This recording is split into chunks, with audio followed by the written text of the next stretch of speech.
And I went from a bag to a bag to a bag. I remember me and mama used to ride the cab. Pull up out the lot, no more lease, we paying cash. Show up to a crib, hand the keys to a Jag. That's that light work, flexing so much it hurt. Used to rock hand-me-downs, now Versace down my shirt. I remember them days we couldn't wait for the first. Finally made me a meal, now we eating off the verse. Yeah, but I remember being hungry. Sardines, ramen noodles, and macaroni. Had that wick cheese sandwich with fried bologna. Don't want no pity, this part of my testimony. Yeah, I probably could've hit a lick with all my homies. Instead I played it cool and sat at home all by my lonely.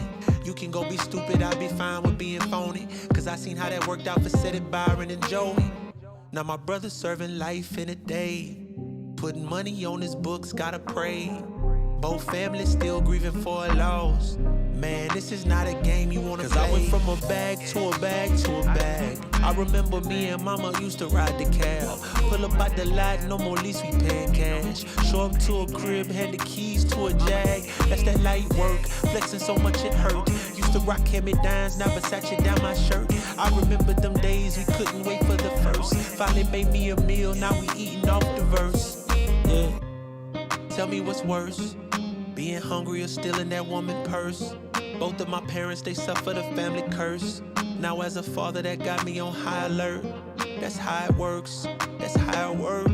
By 21, I should be 6 feet in the dirt, or in a cell, or in a hearse. I'm thanking God that with me it got reversed. To fitting in, I'm too adverse. The game dying, so I treat it like a nurse. It's hard work, I put God first.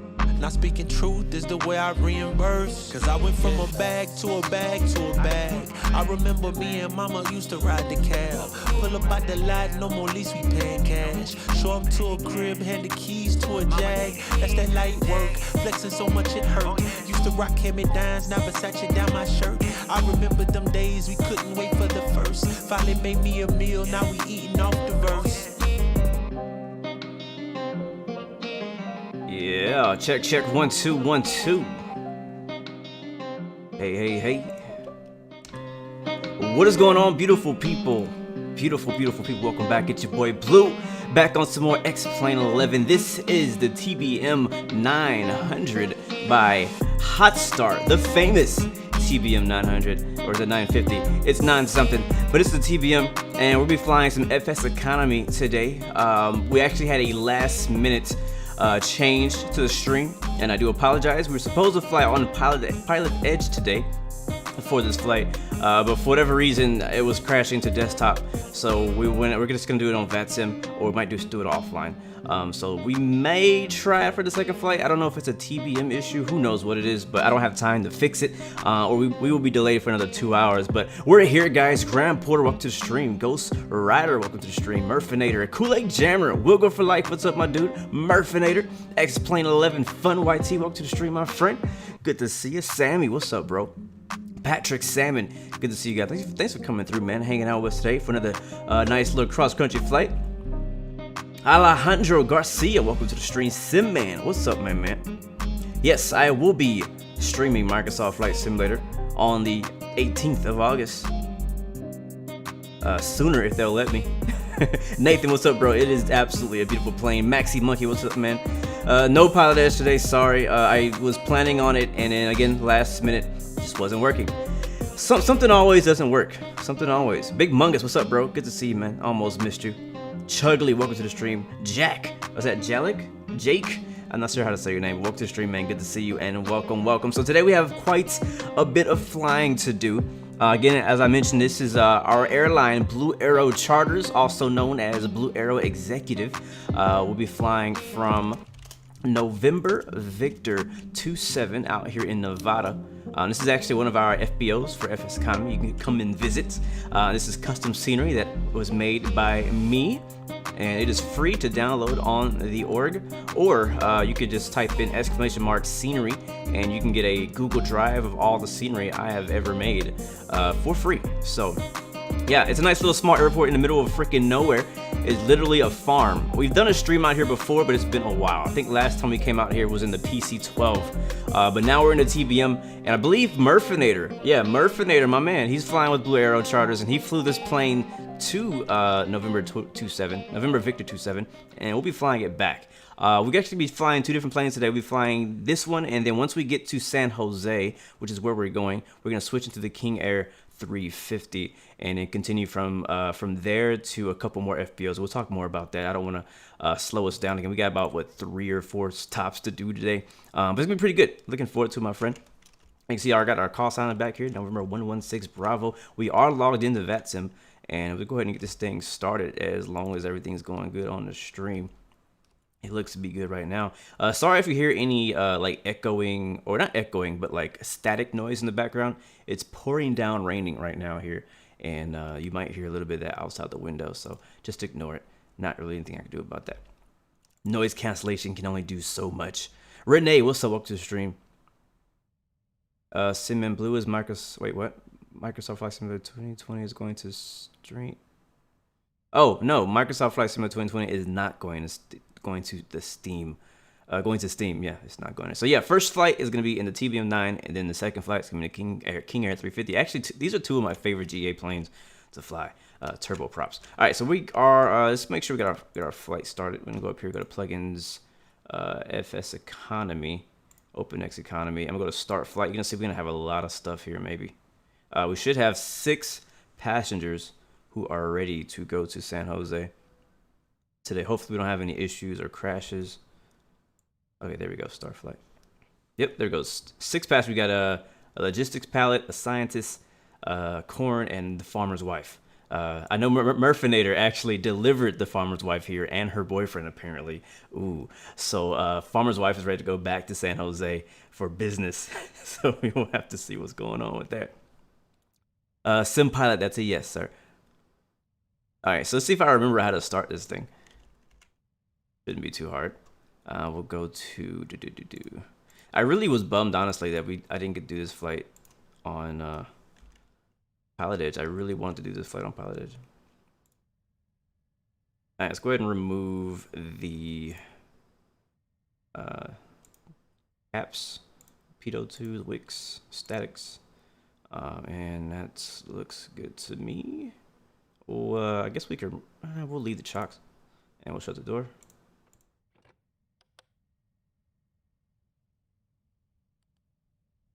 And then, actually, you know what? It's a pretty simple flight plan, so we're gonna go ahead and start the engines up. We got plenty of fuel. I already filled the baby up. It's already fueled up, ready to go. What's up, Mr. Music for all? Good to see you, man. Yeah, Graham Porter, the farmer's wife and her boyfriend, double oof. You can confirm with Murfinator. He actually delivered the farmer's wife and her boyfriend to this farm. So not sure where he is because he's not on the trip back. So not sure if he got found out or what. Let's make sure we got the oops. Oh God. What's the button? V. There you go. Parking brake is on. And I don't want to kill the battery, so we're just gonna go ahead and start her up. I'm gonna go to, man, it's been, I hate when I do this. Let's see, nav lights. We'll turn the pulse lights on for startup. And we'll go, I think this is, let's see. I'm gonna probably do this completely wrong because it's been a while. Is that right?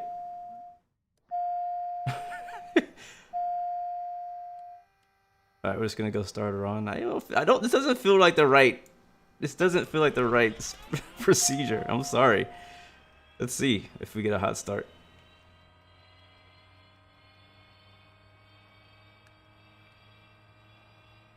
It's so crazy because I literally made a tutorial how to fly this plane like 2 years ago, and now I probably should go back and watch my own tutorial. All right, let's get. Is track IR working?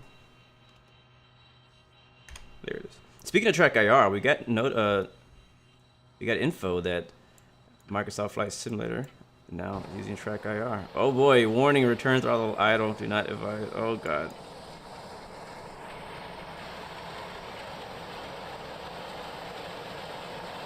Murphy, thank you. Crash bar up, boost pump on, hold starter for 2 seconds. Where's the boost pump? Let's see. Yeah, it's on. Wait, that's the auxiliary. Yeah, auxiliary boost pump. Alright, we're in low idle now, high idle, and flight idle.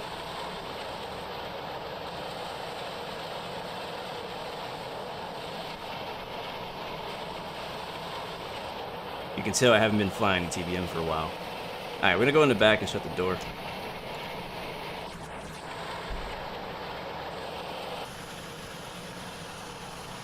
Which should be this button over here.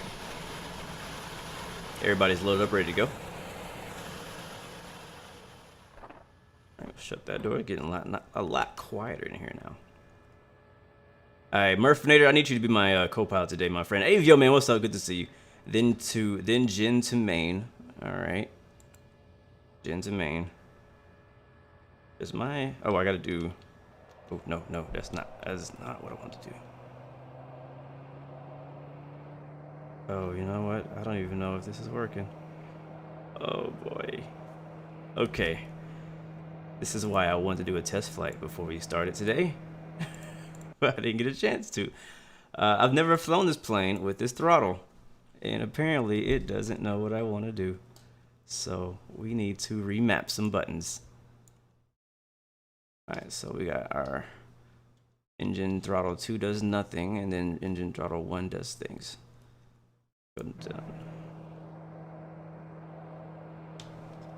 Right now it looks like it's stuck in beta.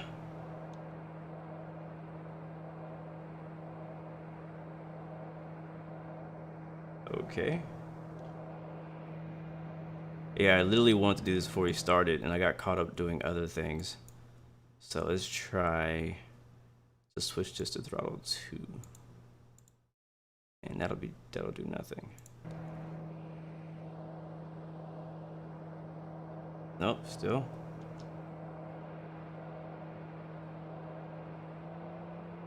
Alright, it's in flight range. Can I move this up and down?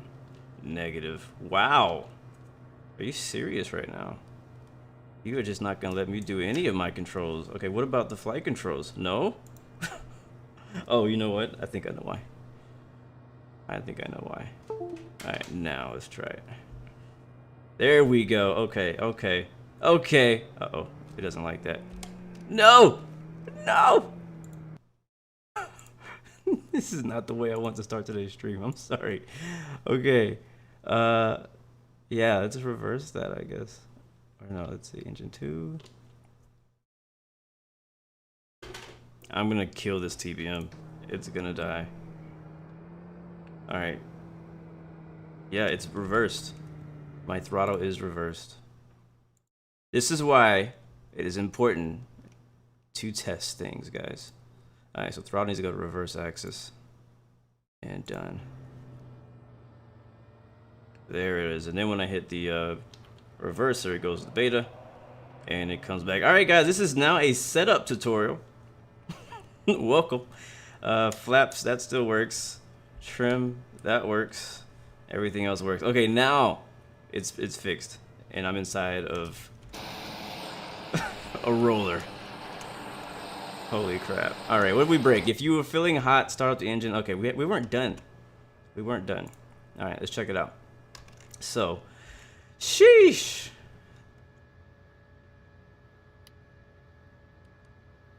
Alright, Bob, I think the bypass goes to auto. And then panel, that's just panel lighting. Not really care about that. Generator's already in manual. And then we'll go back to the bottom and we'll set up the, we'll see it. I think it's the, there we go. The bleed and the AC, because it is hot in freaking Nevada.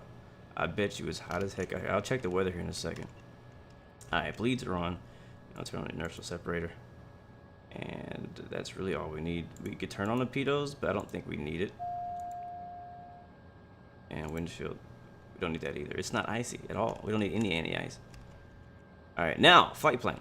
So, flight plan is simple. I had an IFR flight plan ready for Pilot Edge. I guess we can go ahead and do it because I got it ready. So, yeah, we'll go ahead and do it. Is this gonna work? Okay.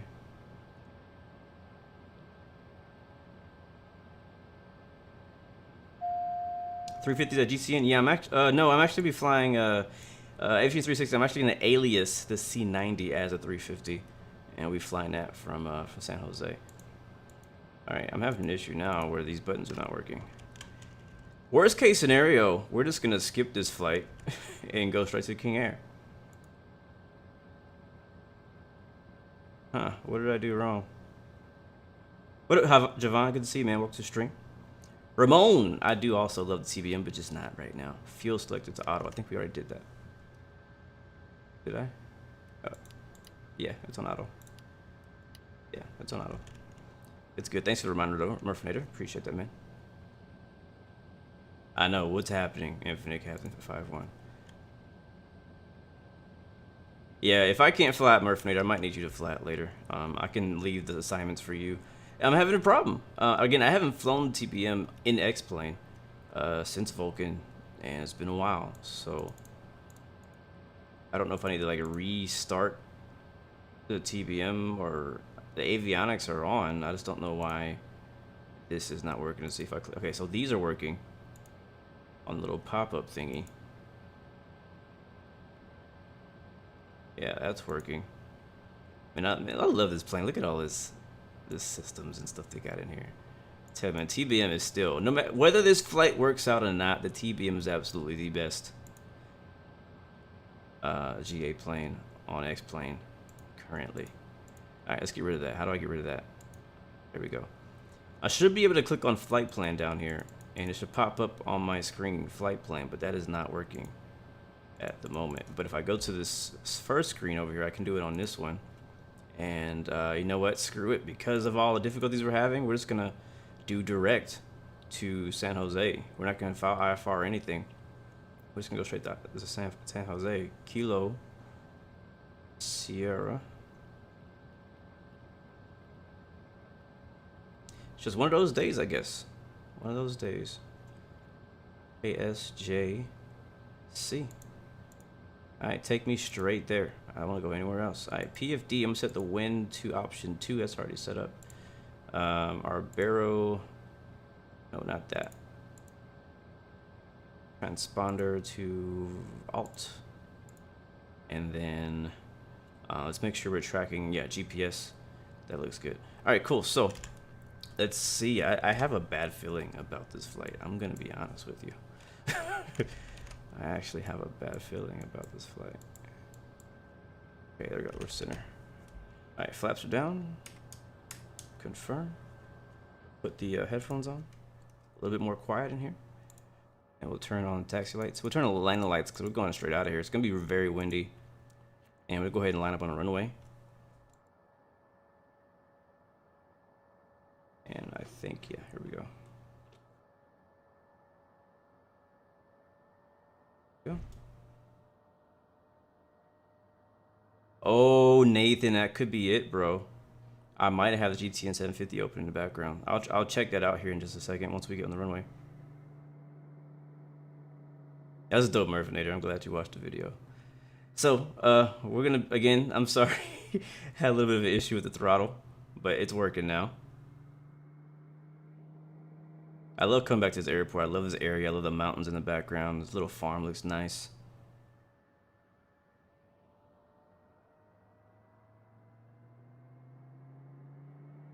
Can you guys hear the in-game sounds? It just seems a little low to me, but I know I put the headphones on.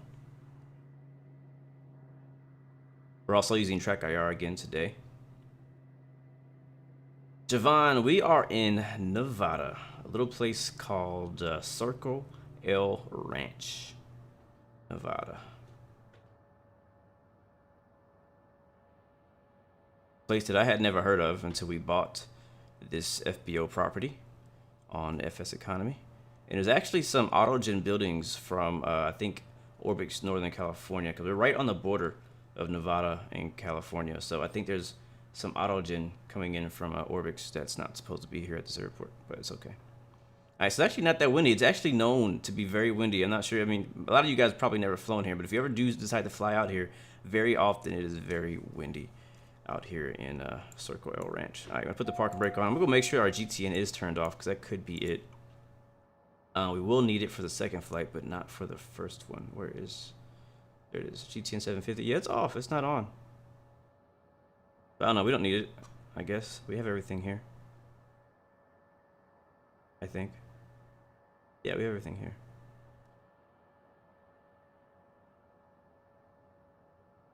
Set a button that toggles reverses so you can use taxi speeds. Yeah, I do have a button actually. It's this button right at the end. I can go back into reversers or reverse range. Same button I use for airliners. All right, let's take off. We have probably a 35 to 40 minute flight this first leg. Now that things are working, we're gonna go ahead and go. Park and brake is gonna be released here.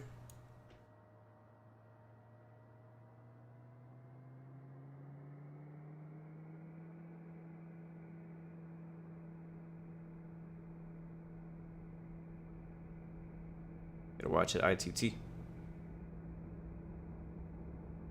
A little bit to the left. There is terrain we're gonna have to avoid up here, so we're actually gonna take off and make basically that way.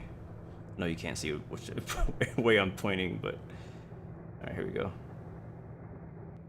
And rotate, baby. How's a climb? Gear up.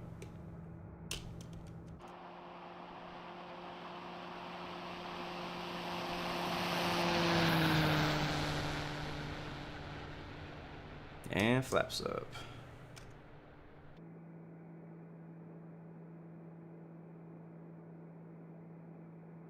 Man, this plane seems so quiet. It just seems so freaking quiet out here. All right, we're up. Flaps up, gear up. And I'm actually gonna go down here and activate that second leg because it still wants us to fly to NV27, and we've already done that. So I want to go down to flight plan. No, just here. Oops, that's not what I want to do. Clear. There we go. And then I think it's menu, activate leg. There we go.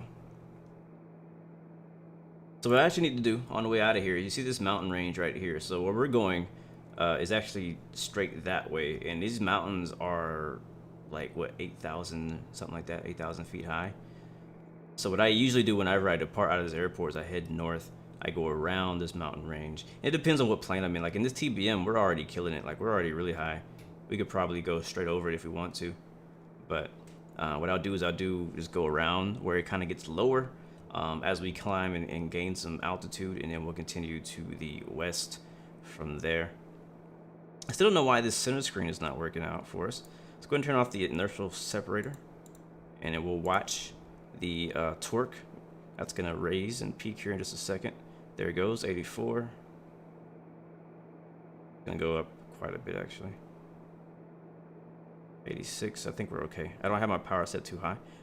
Pressurization is set to auto, bleed is on auto, and AC is on auto, so we shouldn't have any pressurization issues. We're planning on going up to 22 or 20,000 feet on this leg in the TBM. How's the weather out there? Let's see. Weather in San Jose, 310 at 4 knots. 10 statute miles. Few at 1,000. Temperatures 2-1. Alright, wow, that still rose. Alright, bring that torque back a little bit. We don't want to have an engine failure. We already crashed last week. I don't want to crash again. I'm not ready. We need to spread those out. Alright, let's set an altitude because I didn't do that.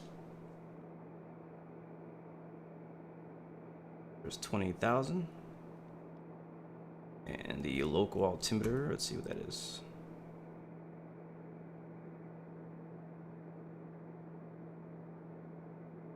Looks like it is 3007. Why is that an HPA? Did I click on that? Yeah, I think I clicked on that. I still have the controls, by the way. We actually can see here on our synthetic vision, there's some mountains to the left of us. So we're going to continue going in the heading a bit more north. I'm going to go to, let's go ahead and click off of that. We'll go to, I think it's, what am I looking for right now? Oh, barrel. I think it's in PFD. Yeah, standard barrel. No, that's not the one. Alt units. There's IN instead of HPA. Go to back, and I think I said 3007. Set that to 3007. There we go. All right, that's set up. Had a nice climb. Actually, really clear out here today. Not many clouds. Should be a pretty chill flight today.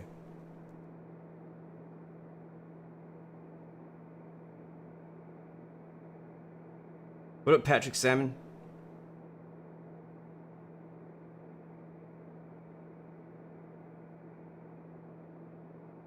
Yeah, Murphinator, you're right. I usually climb with flight change mode. Where is that? There's FLC, flight level change mode. But right now, because I don't know, I just want to fly by hand for now. I mean, we're already at 12,000 feet. Matter of fact, turn the lights off. Pulse lights, we'll leave nav and strobe, and the rest of this you don't need to worry about. But I'll fly by hand for now just because I want to. But yeah, usually if I was gonna, you know, immediately go to autopilot, I could just go ahead and switch on flight level change, add some throttle, and then this thing will climb really well actually. I mean, we're already at 13,000 feet easy. Whenever I fly the Baron, I used to fly the Baron on this trip. Well, you still can, but I used to fly the Baron a lot on this exact leg for our company. And it would take a little bit longer because the Baron is not as fast as the TBM, but it also didn't have as good performance, obviously, because it's not a turboprop.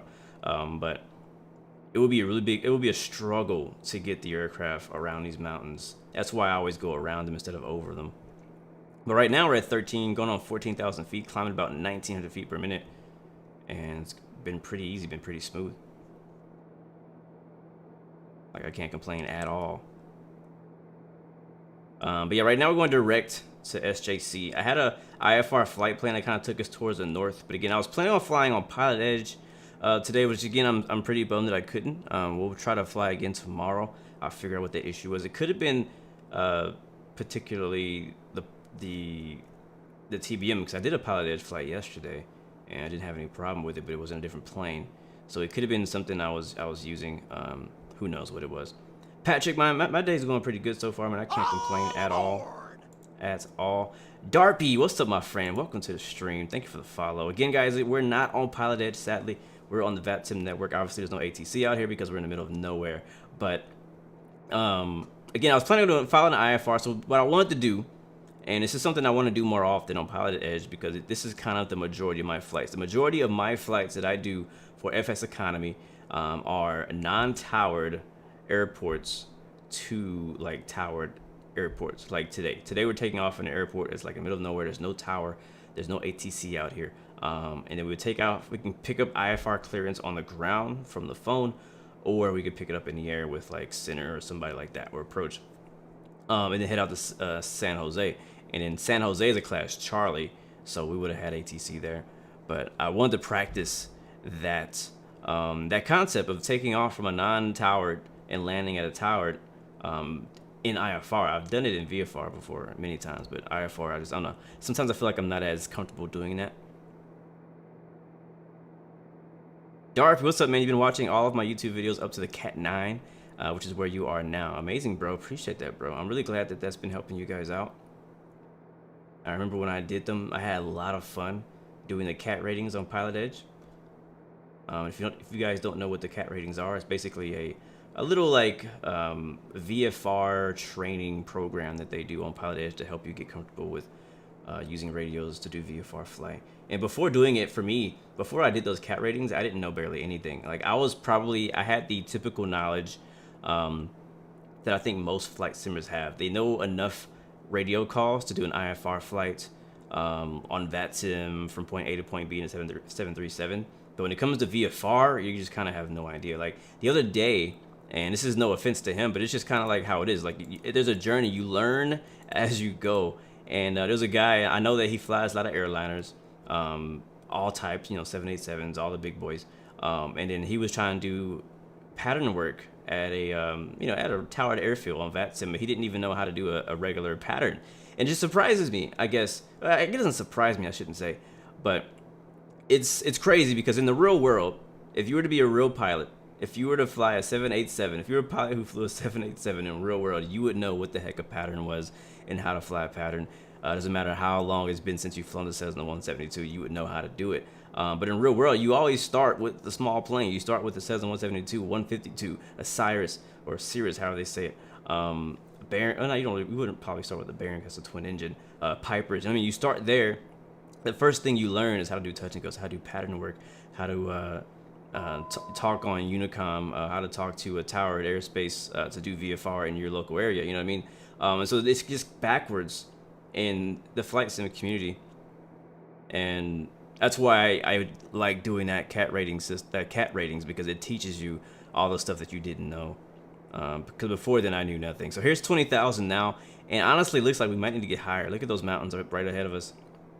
Those mountains right ahead of us are probably just below. I can actually look and see on my map here. Let me go ahead and freeze this. Wait. There we go. Wait, why aren't you stopping? Did my track IR like just take over? What are you doing, track IR? Okay, I can't lock it. Oh well. Those mountains, I'm looking in this direction for a second, are actually they're only 13,000 feet. Yeah, so we're good here at 20,000. And we're actually gonna be going that way. You see our line coming up ahead of us. We're making a turn, so those mountains can only be like 13,500. X-Plane 11 at Fun YT, you're just southwest me. Cool, bro. No problem, Darby, man. I'm glad you came by, my friend. I'm still actually planning on doing the I ratings too, so I gotta get those done. I gotta get those done.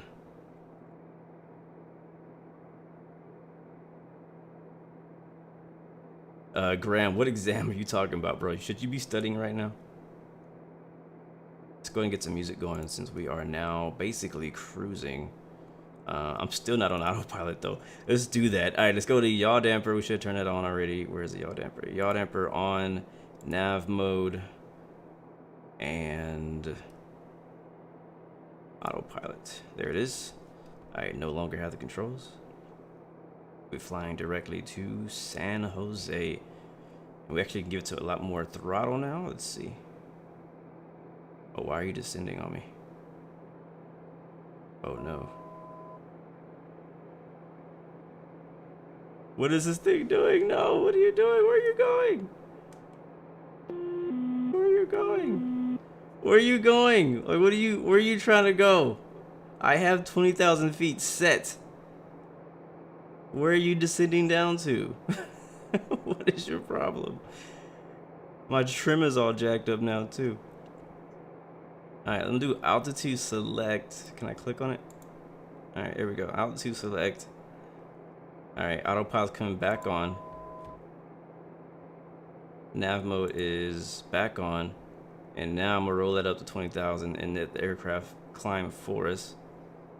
And we'll use flight change for that at about 200 knots. Actually, we'll lower that down to like 180. We're not far, but we'll lower it. Why does this always happen to me? Why does it always happen to me? Alright, here it comes, 180, and we'll give it some more power. We're like dang near close to freaking idle right now. Alright, watch the torque there. NG looks good, ITT looks good, prop looks good. Bring it back, bring it back. Right there, that's a sweet spot. 99. 99, that sounds good. Alright, where's my music at?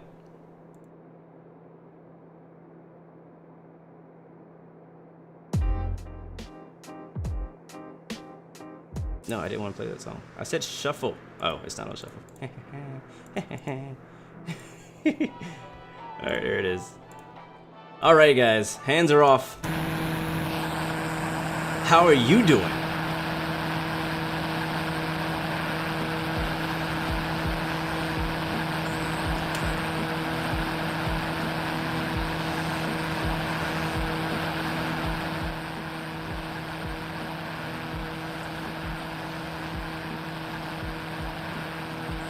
You just failed your first cat 15 minutes ago. Went above cleared altitude, although what I wrote was how high I went. Either way, a little humility isn't bad. Which one did you fail, Darby? And it is, man, like you feel real good. You start getting real confident when you start passing all the cat ratings, and then you finally fail one, and it kind of puts you back in your place. You're like, all right, let me chill for a second. It's definitely humbling, that's for sure. Beautiful out here, man. Flying into Orbix, Northern California, FYI. gonna be a freaking beautiful flight today.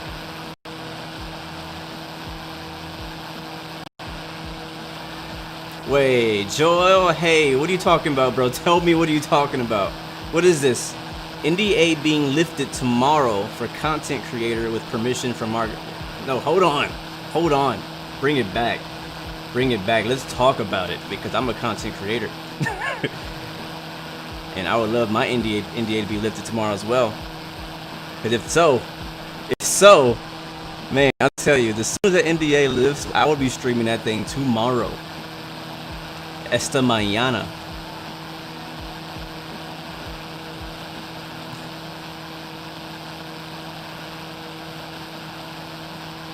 Graham, you nosedived the 737 yesterday because you got bored. That's pretty funny. Yep, payback for the farmer's wife cheating. I think the farmer sabotaged our TPM, the autopilot. Captain Dutchy, welcome back, my friend. Thank you for the subscription and welcome to the Blue Arrow family. Sammy, when you play Train Sim World 2020, you're only in it for schedules and riding on trains. Nice. I've been actually, I know a lot of you guys are not friends with me on Steam, but I have been playing quite a bit of Train Sim World lately. There is a new Train Sim World 2 coming out in August, just 2 days after Microsoft Flight Simulator. So I think you know who's gonna win on that in that fight. Thank you, World Premiere. The Cat 9 Transition Bravo. Oh, got you. The Flyway. All right, all right. Flight Sim Brazil, welcome back, bro. Joel Hay says certain content creators. Well, how can I be one of those certain content creators? The Salt Vision, welcome to the stream, my friend. Good to see you. All is fine, Flight Sim Brazil. Todo bem. Can't complain.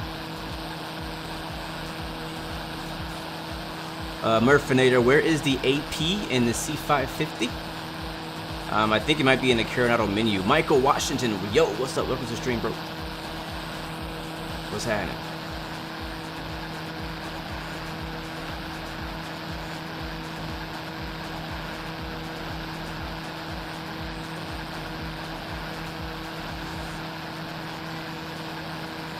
Yeah, where did you hear about an NDA being lifted tomorrow for some creators? I'm definitely not in that circle apparently, which sucks, but it's all good. I didn't expect to be anyways.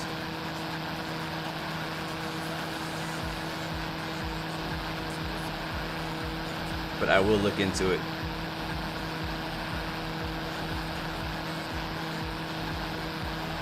I don't know if I need like maybe email them or something. It's probably too late.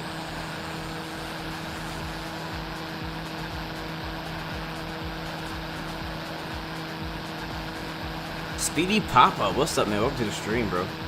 Welcome, welcome.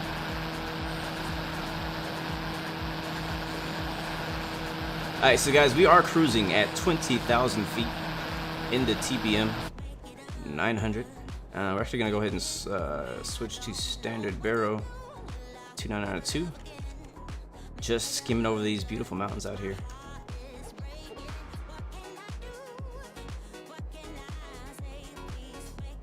Switch to the wing view. I don't know why I can't get my track error to turn off. It won't. It won't turn off. Oh well.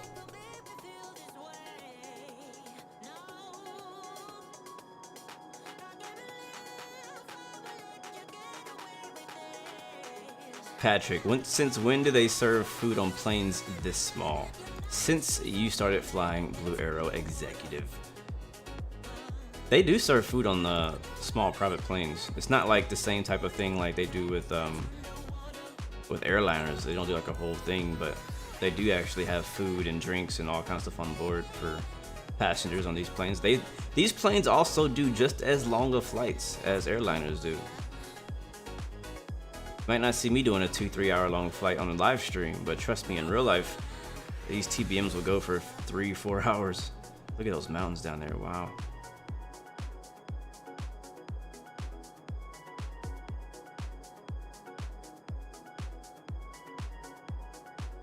Oh, you're asking how long this flight is? ETE right now is 30 more minutes to get to San Jose.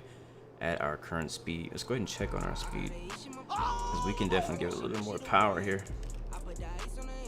Patty 1110, thank you for the follow. Welcome to the Blue Arrow Royal family. Good to see you. All right. Ooh, power is right. That torque is right there at 97. So I think we're good there. I think that's as fast as we're going to go at this altitude. Sadly. Our ground speed right now is. Where is that? Oh, here it is. 277 knots, and it shows ETA 27 minutes actually. Why does it say oxygen PSI has a cross through it? I'm not sure what that has. Yeah, so I'm not sure what's going on with this screen here. Like, none of these buttons are working. I can't click none of these buttons in here. Weird. We do have an avatar tab now. Let me see if I think I have a. And we can actually pull up charts for KSJC,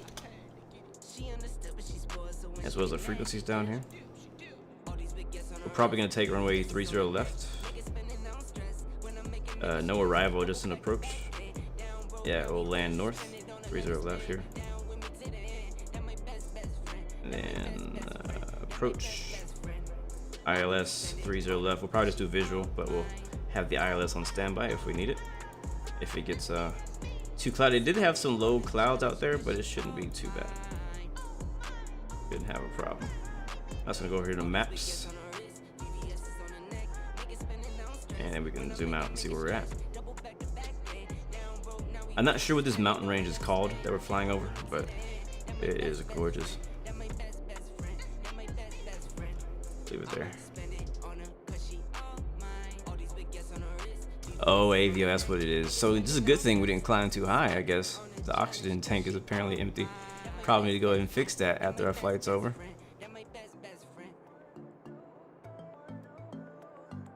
Yeah, I agree, Murphinator. I hope Microsoft Flight Simulator also has a co-pilot system. Do you mean like an AI co-pilot, or do you mean like an actual person, like shared cockpit kind of thing? I think you talked about AI, so you want the AI to be a co-pilot, fly the plane, and talk to ATC, basically so you can ride around. Honestly, I don't hate that idea. Like in the train sim world, on Train Sim World, they have a feature where you could literally just jump into a session, I guess you would call it, and you can just be a passenger. You can just ride the train. And it's actually pretty relaxing. And like whenever you don't really know what you want, like if you just, I don't know, you have to be in the mood to do it. You don't just sit there and just ride the train. You're probably watching Netflix or something. But you know, it's just, I don't know, some people want to do that kind of thing. And I'm one of those people. I've done it a few times where I would just hop in one of the maps that they have, not have a train to myself, and just hop in, you know, just hop on the route and see how it goes with the AI driving the trains. Also, it'd be cool to do that like on not X-Plane, but Microsoft Flight Simulator. Like, all right, well, I want to go here, and then the pilot just goes for you, does everything for you. Patrick, see you later, man. Thanks for coming by. Thanks for stopping by, bro. I think you're right, Sam. I think they did actually mention that in the IFR episode.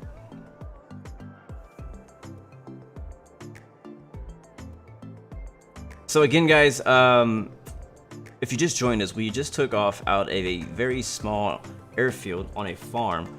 ICAO code November Victor 27, Circle L Ranch. That is our FSC FBO.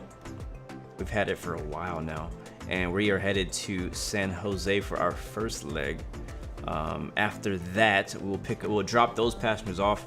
We'll pick up some more and head down to another small airport called Mendota, California.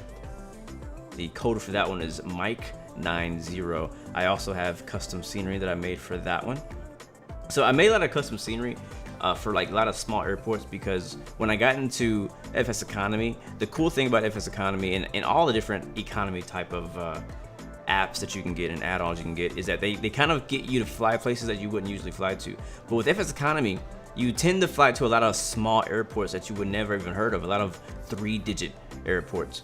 And I was never huge on that until I started buying FBOs of my own. And when I did, I was like, well, now I own this FBO. Now I have overhead. Now I have a monthly cost that I need to take care of.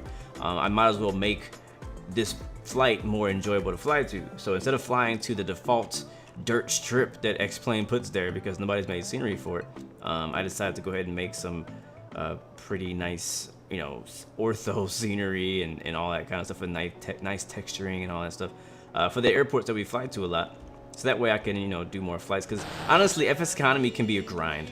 And if you've flown it before, you understand. I think I just paused my sim. Yeah, I did. It can be a grind when you want to make a lot of money. And so if you can at least make your flights more enjoyable, it makes things a whole lot better. Lil Savage, what's up? Welcome to the stream, man. Good to see you, man. SAS Pilot, are you gonna stream that day? Yeah, I'm planning on streaming on release day, yes, for Microsoft Flight Simulator. Where we're gonna fly, I don't know yet. I don't know. That's a tough one, man. People keep asking me, what's gonna be your first flight? I don't know. I have no idea. Murphinator, you're chilling in the C550 cabin. It's exactly how you remember it in your real life. That's amazing, bro. I love the citation on here. I explain.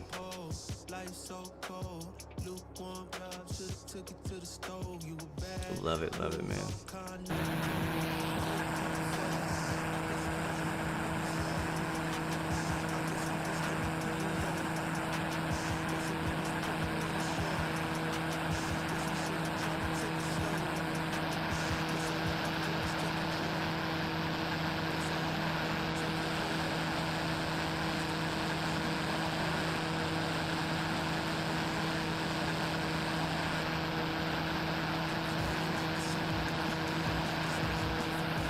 Av Geek, what's up, man? Welcome to the stream, bro.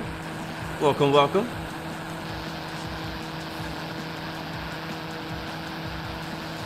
Blue Arrow Charters, Blue Arrow Executive. Ahmed Salem, what's up, man? Welcome to the stream.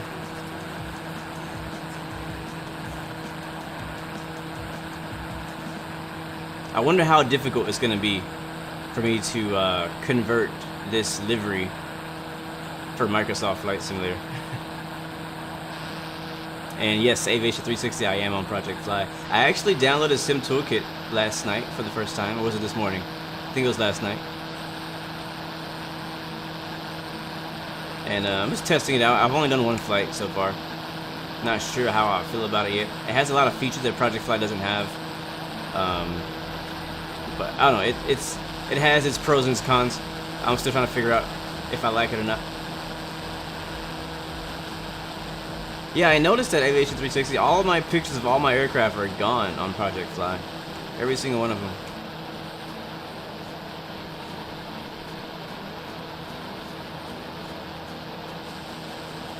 But yeah, I don't know, man. I don't know where I'm gonna fly. Where should I fly? I know all of you guys are gonna recommend me fly in your home states and countries, but like, where, like, for real, where should I fly for my first flight, my first couple flights in Microsoft Flight Simulator? What are your suggestions? Where should we go? Obviously, I want to go somewhere scenic, but it's also hard because, like, do I want to do an airline flight? Do I want to do a bush flight? Do I want to do a regular A320 flight? Like, what the heck should I do? Avio man joined the 1K squad yesterday, bro. Congratulations, man. I knew it was gonna happen very soon. I think last time I watched the stream, you were like in the high 900s. So I was like, yeah, he's gonna get 1K really soon.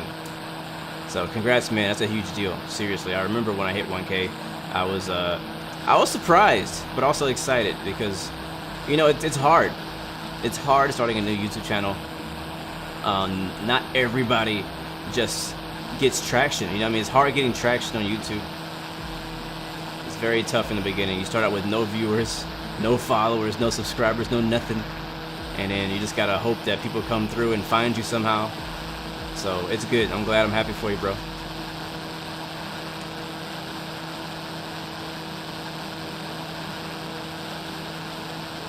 Yep, Aviation 360, you'll be there one day too, man. Captain Barbosa says, fly the Grand Canyon. Venice VFR, trust you. I don't think I've ever done VFR in Venice. That might be a really good idea. SimPilot says, Aspen to Jackson Hole in the CJ4. Ooh, that sounds like a good flight too. That sounds like a really good flight. Wiggle for Light says Alaska. I'm definitely not going to Innsbruck. I'll leave that for somebody else. That's been done so much. And we have such good scenery in X-Plane for Innsbruck already, so I don't expect it to be the same level.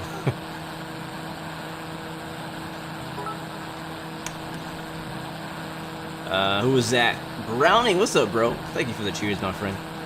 And it was fun playing squad with you last night. Got to do some motars. Drop some motars on the enemy. Graham, what liveries do I want to see in the A320? I mean, just the usual, you know, the typical liveries for every country, you know. Every livery. I'm telling you, man, freeware people are going to be busy when Microsoft Flight Sim comes out. They're going to be, because they're not going to, I mean, there's no way they're going to have enough liveries that we want, right? They're going to have liveries, but we don't know what liveries they're going to have. We don't know how many they're going to have. So yeah. I got VNK to VQPR Dirk Air A319. Avkey, this is not V-States. This is Orbix True Earth, Northern California. Yeah. Brownie spelled mortars wrong last night on squad. Yeah, this is Orbix, guys. I want to go faster. But we would have to probably go higher to go faster. Ground speed 277, it's all good. We'll chill. I'm liking that Venice idea. The VFR in Venice. But I don't know, I feel like I should leave that for Avio, man. Like that's your home territory, bro. Like I feel like that's what you're gonna do. I don't want to take away your idea if that's what you're gonna do. It's just the thing is like we have the entire globe, man. We have the entire globe. There's so much beautiful scenery out there to see, so many beautiful airports to fly to and from, and it's gonna be tough deciding which pinpoint on the world I would like to start my Microsoft Flight Simulator journey. I could obviously start in my hometown. I could, but I just don't feel like my hometown is that interesting. Like I just don't. You guys know I'm from Houston, and Houston is a nice city and all, but I just don't think that you know, we might. Maybe that's what I need to do. Maybe I feel like I kind of have to. Like it's not that scenic, but I kind of have to maybe just show off my hometown when we get started. I can show off Houston and how they detailed the downtown of Houston. We need to do, we'll probably do 2 flights. We could probably do a airline flight and then switch to like a GA plane and then do VFR around the downtown of the city just to show it off and see how well they did on the modeling and everything. Yeah, that's true. Aviation 360. There's not much in Houston, like scenery wise. It's just not that interesting. It's not. I mean, it'll be interesting to me because it's my hometown, and I'll recognize everything. You know what I mean? But when it comes to a wider variety of people watching it, like, oh, Houston. All right, well, that's interesting. Next stream. Oh, this guy's in Pyro. You know what I mean? Like, yeah. I should fly an X-Plane 10 massive multiplayer. I think I'm gonna pass Wyatt. I tried it and I was not impressed, to be honest with you, man. I was not impressed with X-Plane Mobile, not X-Plane 10. Don't call it X-Plane 10. Change that up right now, Wyatt. It is not X-Plane 10. It's just X-Plane Mobile. But they, I tried it out one time and I was very unimpressed by X-Plane Mobile's multiplayer. Yeah, I don't know. I mean, honestly, Texas has some areas that are not bad looking, to be honest with you. Yeah, so yeah, way out in West Texas, there's some really nice mountains and plateaus and some really beautiful desert scenery out there. It's just in my part of Texas, like East Texas or Southeast Texas and Central Texas and North Texas, all that's boring. The farther you get west, the more interesting it gets.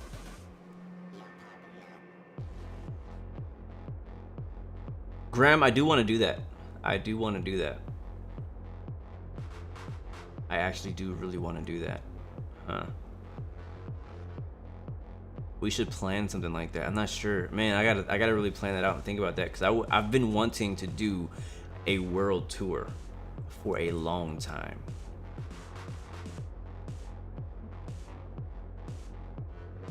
Pedro, what's up, my friend? Welcome to the stream. Thanks for coming through.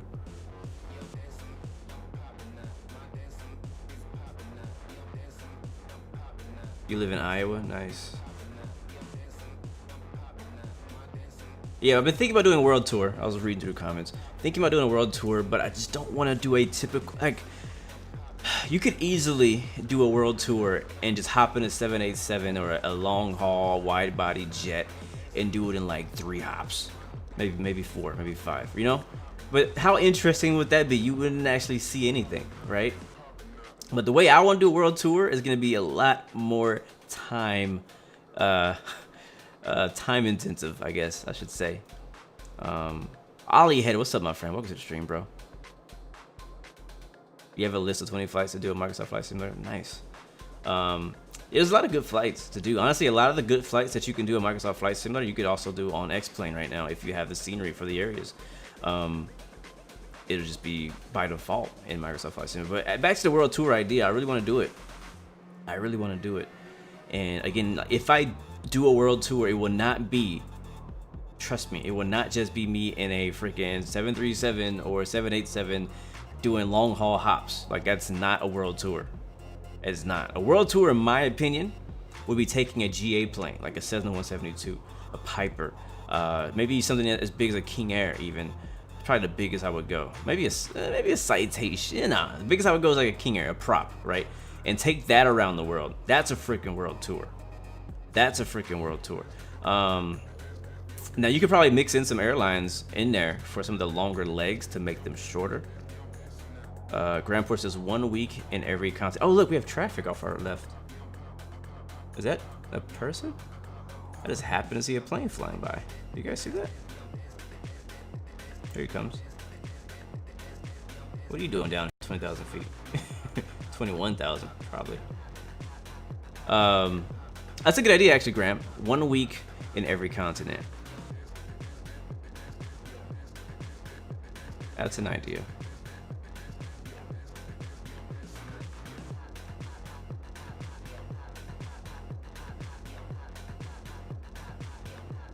Yeah, I don't know if I'm gonna replace my Project Flight pictures. I don't know if I care it enough to go back through and reorganize that, to be honest with you. I don't know that I care enough to do that. Watch me check FSeconomy and see that I did not load up the passengers. Okay, I did, thank God. Oh my God, I was gonna be so pissed. But yeah, anyways, I want to do a world tour. This is not my first flight, but I want to do a world tour. We've been doing tours of Africa, tours of the Caribbean. We did a tour of Australia. What other tours we did? Those are all infinite flight. But now we have Microsoft Flight Simulator. We have all this scenery to our disposal, and I think it's gonna be a lot of freaking fun and very dope to do a world tour. I think this is the time to do a world tour. The question is, where do we start? Where do we begin? How do we plan it? So, would you guys want to join me on something like that? Because I would like it to be a community thing. Like, I would love to do a world tour, but we could make like a schedule where you guys could fly with me on each hop, right? As we continue around the world. And another thing I've been thinking is maybe even if we want to do airliners, we could do an airline flight from point A to point B. So we could fly from, like, for example, we could fly from like northern UK to the southern UK, right? And then we land in London, for example, and then we hop in a different plane. We hop into like a Cessna 152 or a King Air, I don't know, something small like a GA plane, do VFR around the city, experience the city, enjoy the city, appreciate the city from a lower level and slower aircraft. And then the next flight, we hop in an airliner and hop to the next country, and then we go VFR in that country. You know what I mean? I think that'd be dope. I think that'd be dope. Frontier 18, what's up, man? Welcome to the stream. Yes, sir. We're in the TVM, baby. Let's check on our flight. We are 8 minutes out. So I mean San Jose is right there. Let's go ahead and send down to I think we should be able to do 8,000. But I'll set to 8,000. That should be low enough or high enough to not hit these mountains below us, but we'll see. We'll just kind of make a slow descent here. I'm gonna send about 2,500 feet per minute because we're again 8 minutes out. We're only, what's the distance? 36 miles.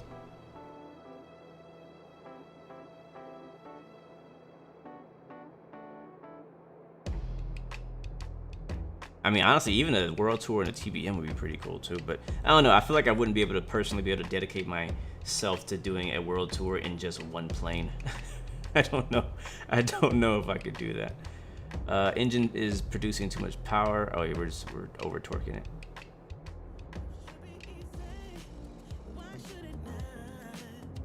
it. Nico, you thought that GA planes can't fly over 10,000 feet. That is not true.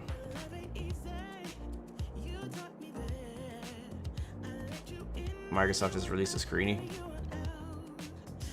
James, what's up, man? James Gardner, you live in San Jose. Nice, man. What's it like out there? I've never actually been to the city of San Jose. I've been to San Francisco and I've been to Oakland, but I've never been to San Jose. All right, we are making our descent into San Jose for our first leg, and then after we land, guys, we're gonna drop off our passengers, and we will head to the next stop in the King Air 350.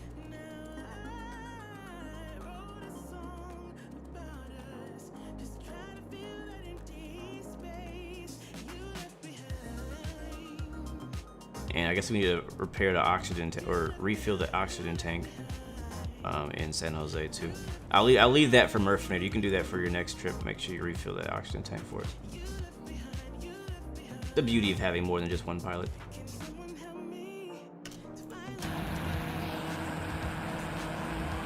Man, this is gorgeous, man. Jeez.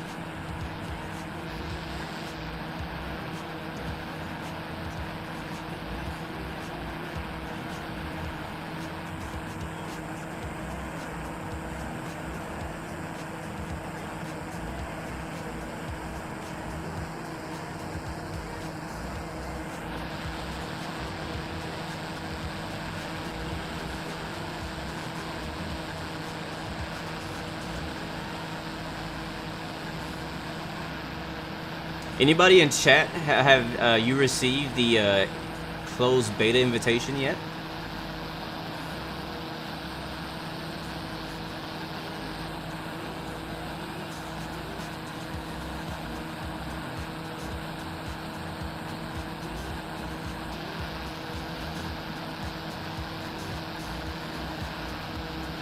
Appreciate that, Frontier.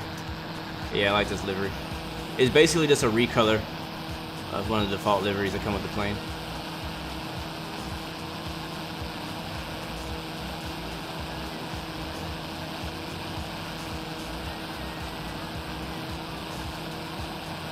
Frontier 18, I have a blue Yeti mic with the mic arm, and then for my headphones I have HyperX Cloud, which I actually need to get some new ones because my cord is cutting out. He's even doing it right now. But I can only hear from my right ear. It's getting really tangled and the cord is starting to cut out. So it's time for some new headphones or a new cord. I don't know how to change the cord out.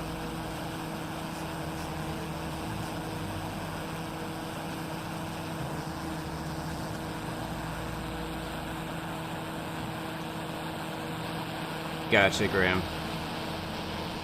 Testing is not for everyone. That's one thing I've definitely learned.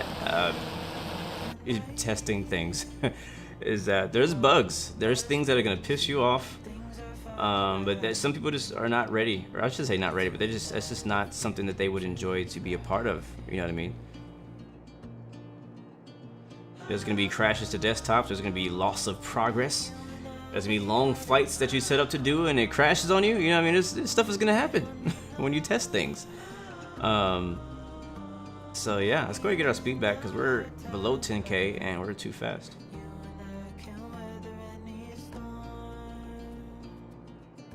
Who was asking that? Frontier 18. What's the black thing? I believe that's the weather radar right there, right? Can anybody confirm that for me? I believe this black thing right here on the wing is the radar.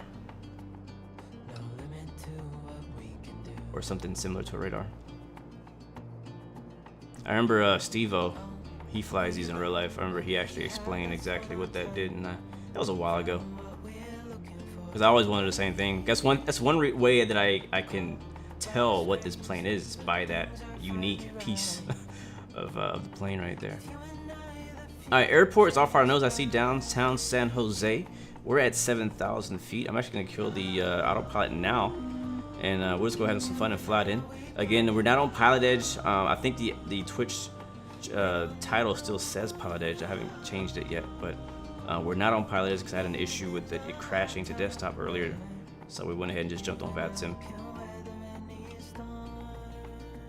It's my radar to lock up targets. Yes, exactly. That's what it's for.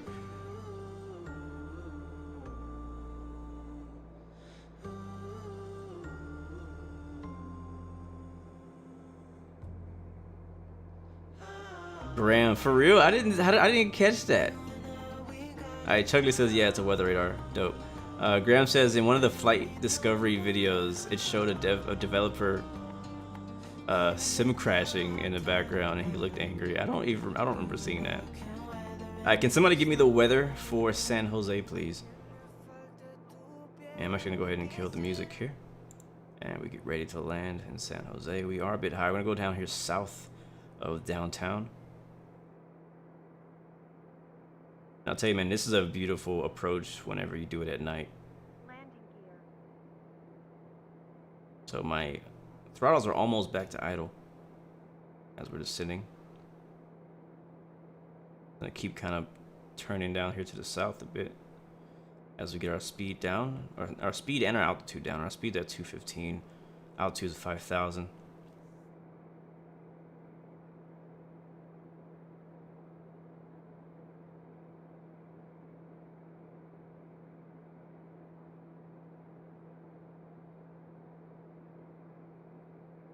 Yeah, the PC-12 is very similar. It has the same concept, has a weather radar right on the, I think it's on the same wing as well. But I think for me, it's from a distance. If you're not familiar with the TBM and the PC-12, they look like the same plane, but they're not. For the longest, it was kind of hard for me to figure it out. The TBM has a different looking nose. There's the highway down there.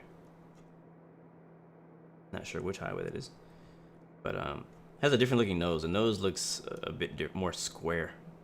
PC-12 has a more attractive nose, in my opinion. I personally like the way the PC-12 as an airplane looks better than the TBM. That's just me, though. All right, we're gonna go ahead and turn a right base, runway 30 left. All right, winds from the north, 350 degrees, 7 miles per hour. Visibility 10 or more. Clouds, a few clouds at 1,000. Weather, no significant weather observed at this time. Thank you very much, Frontier 18, for the weather.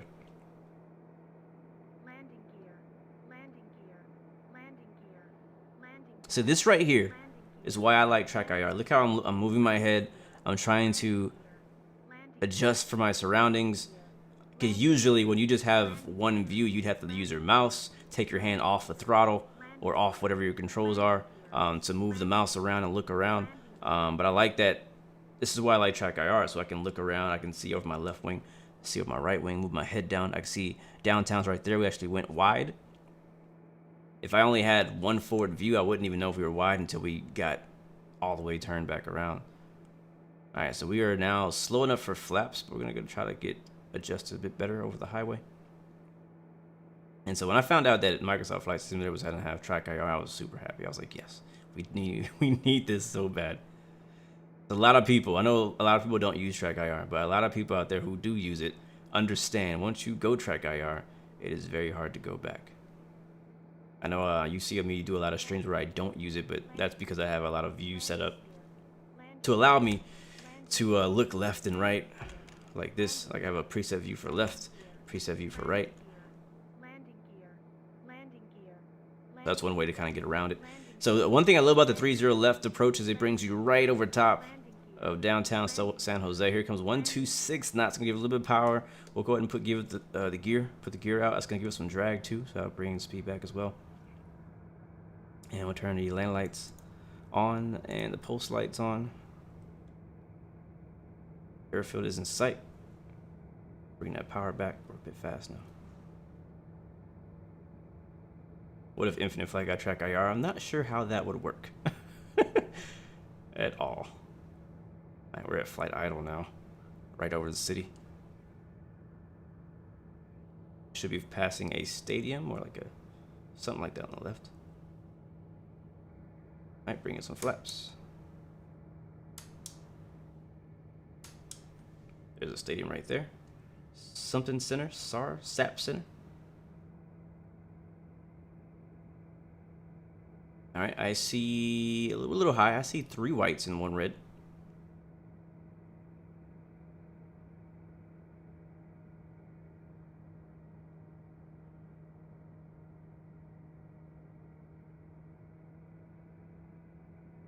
Oh, she's floating very nicely too. Oh, there's a plane taking off on the other side.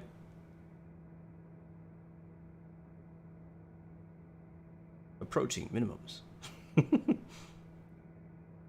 Remember, guys, once we park, we'll be switching planes. We're switching to the King Air 350 once we touch down. Wow, this thing does not want to go down.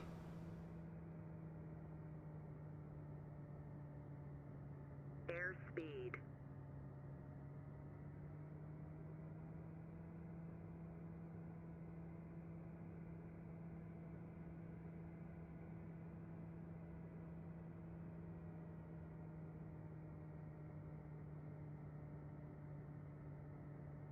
We got this.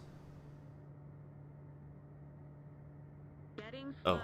I hate how it tells me yaw damper is on right before I touch down. I always forget to turn it off. And the inertial separator too. Okay, it's on. Doesn't even matter anymore, but it's on. Alright, we're gonna touch down a bit late. Oh boy. We're down. Not sure what that was. That wasn't great. That was not great. Should have been softer. Should have been softer. I think my view is high. Yeah, look at this. Oh. We'll go exit to the left. And our King Air will be waiting for us over here.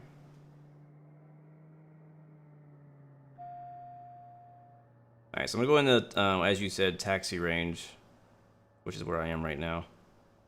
There's another beta range for the plane. So our full flight time looks like it's going to be right at 1 hour and 5 minutes. From wheels up to wheels down. Yeah, I think we were just so close to something happened. It might have been, it could have been XP, what's it called? XP Realistic, because sometimes it has some ground effects that affect the aircraft. So it could have been that cause I felt a little bit of a wind shift right before we touched down. Just a little bit. That's why that wing dropped to the left so much. I was like, oh crap. So I had to try to catch it. We watched the replay and see how everything went, but it was a little sketchy right before touchdown. So usually, again, this is just a default scenery of San Jose.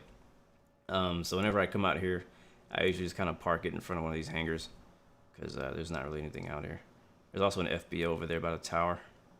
I wish we'll go left. It could have been wind shear. Yeah, it could have been wind shear. It's not very windy today, but it could have been. There's also planes taking off on the opposite side, so it is what it is. My taxi skills are unmatched, my friends. Unmatched.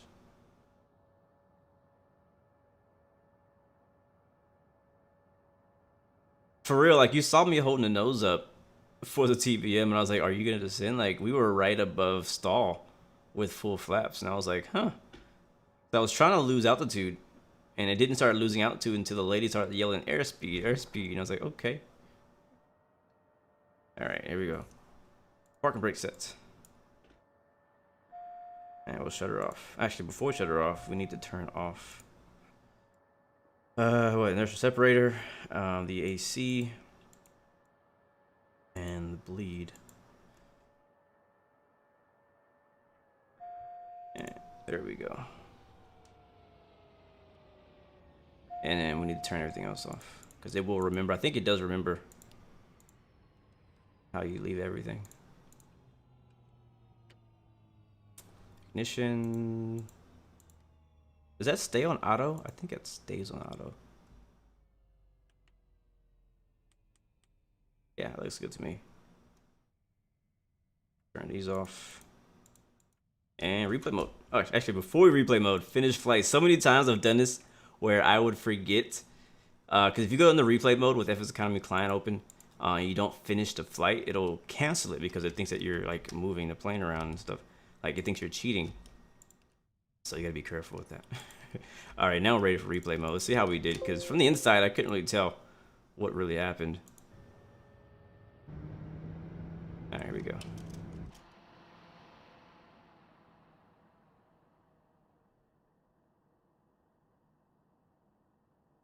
Christopher Ramirez, what's up, bro? Good to see you. Welcome back. Welcome back.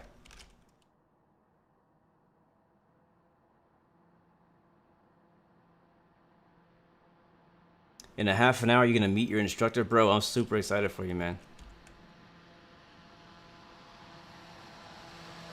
All right, here we come. We use a bit more runway than I originally planned, but it's okay. Yeah, look at right there where we lost that left wing. Oh, actually, it came down pretty soft. Let's see that again. Without the camera moving.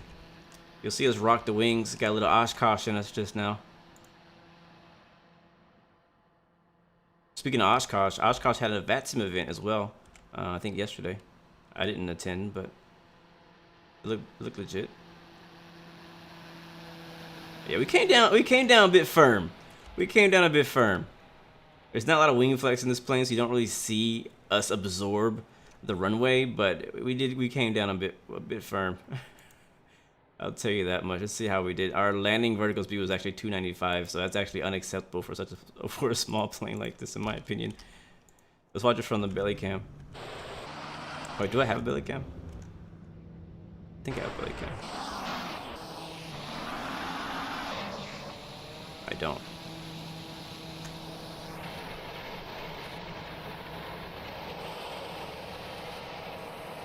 There it is. That's what I was looking for.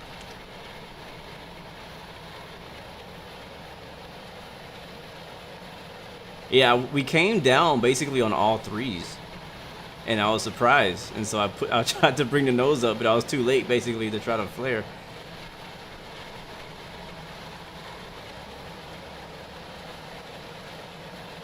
And by the way, this will be our longest flight. Our next couple of flights are very short. Sheesh. Yeah, we came down basically on all threes.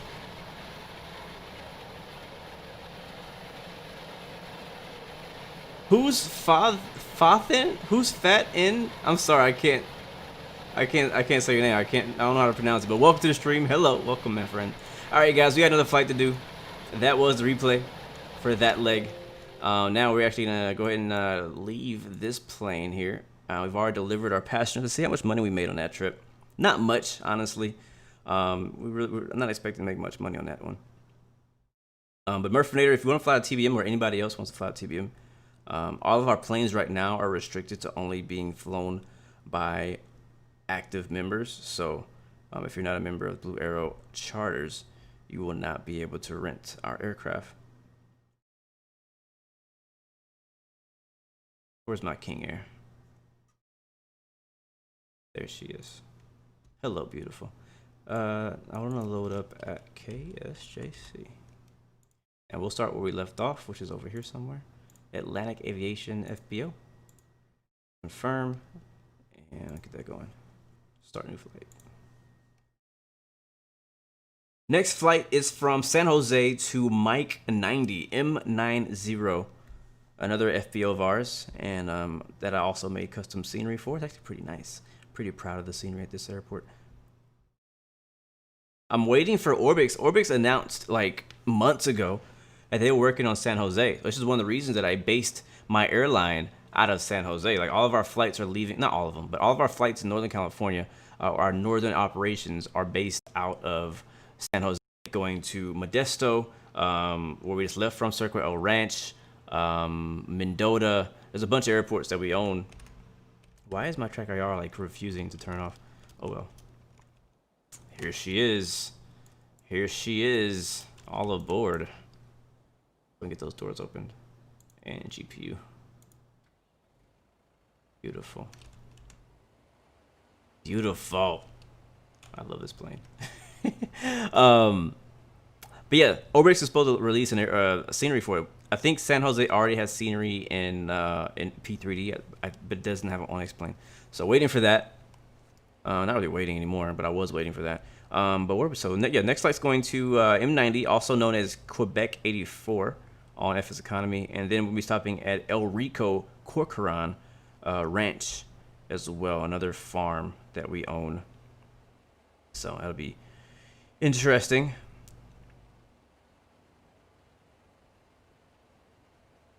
I'm talking about FSeconomy. It's like they call it flight groups, but basically it's a virtual airline where you can buy and sell planes. You can buy and sell airports. You can fly from point A to point B, make a little bit of money. You can rent aircraft, stuff like that. Yeah, so that's basically what we're talking about right now. That's what all these flights are today, are FSeconomy based flights. I also use Air Hauler too, which I have not stopped using. The good things, I've already created a bunch of routes for my AI pilots to run. Let's go and get the battery turned on and external power. Yeah, track IR is tripping, like it doesn't want to turn off. Like I'm sorry if I'm getting you guys dizzy. I'm trying not to move my head. Yeah, Nathan, El Rico Ranch, bro, are your roots. This is, I think our last stop today is actually gonna be the first FSeconomy FBO that we had ever owned, and we still own it. And I think the reason we still own it is literally for the nostalgia of when we first started. All right, let me make sure that these things are working. Of course they're not. All right, that's working, but this one's not working. Huh. 4K. Let's go to code in dark.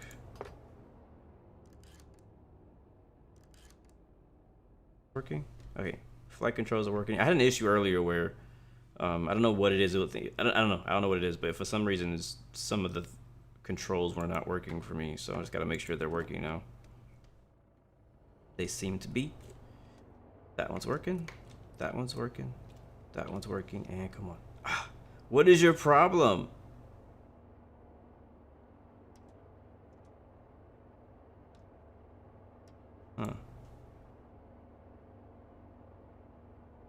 No, I am not in Northern California in real life. I'm actually in Texas. Yeah, Nathan, I was thinking the same thing. It's been too long since I've flown there, so that's why we're flying back out there today. So I'm having an issue with my throttle again. I don't know what the issue is. Oh, you know what? Actually, I don't know what the issue is. Let me see. King Air, yeah, I have a profile. King Air 350. Oh, wow. Why? Why did you reset? All right, so this is supposed to be throttle. Yep, now it's working. Okay, cool. Oh, growing pains, guys. Growing pains. All right, so we're ready to go. This plane is pretty simple to start. Why does my view feel so freaking high? Let's leave it there. All right, so we're coding dark. GPU is plugged in. Turn the external power, battery. We have two GTN 750s in this baby. Loving it. And what else we can do is navigation. That's gonna come on. Beacon lights are gonna come on, and then basically we're just gonna start her up. We'll start with engine number 1 since the GPU is on the right side. We'll start with the GPU. I mean the engine 1. Open that up. Oh, one thing we didn't do, something I want to do, and that is I want to actually take off the things.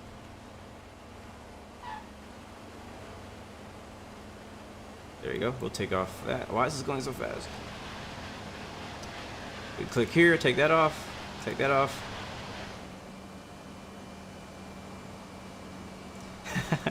You know, that's the exact reason that I'm not flying airliners this week. Hus. How do you say your name, bro? I want to call you by your name, but I can't pronounce your name. There's so many words in there. I see Hus Fat End or Hufaten. I'm not sure how to say it, but point is, he says, so refreshing to watch someone not flying an airliner. And again, that's why I was saying this is exactly why I'm not. We've been flying a lot of airliners in the past months, And I want to do some GA flying, some turboprop flying. There's a lot of good planes out there that are not airliners. And so I want to appreciate some of those for a little bit. Alright, we can open this thing up too, I believe. I can't remember the click spot. Here it is. Nice. And on top of that, we can also check the oil.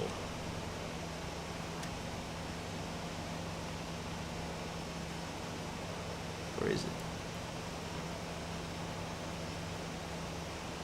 I can't find it. Oh, let me climb on top of the wing for a second. I'm trying to freaking do this freaking view. It's moving way too fast. Alright, turn off X camera. Off. Okay. That's the same. I'll do it like this. There's a spot. There it is. Found it. Ah, stop it!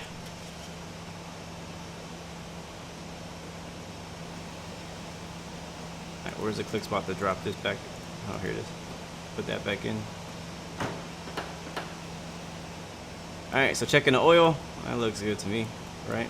Yeah.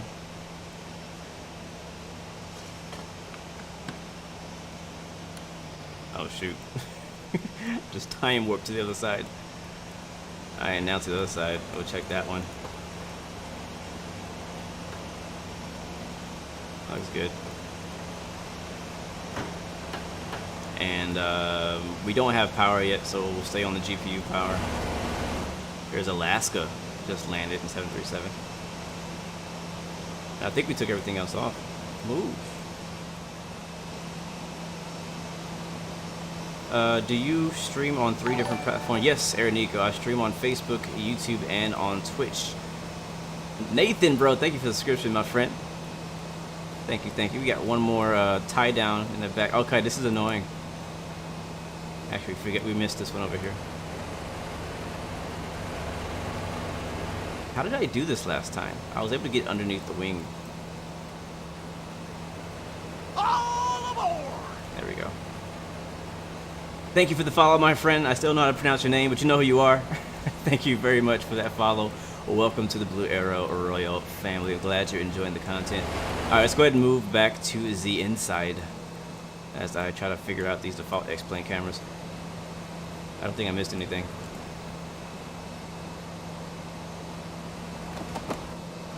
I think there's an actual view for this.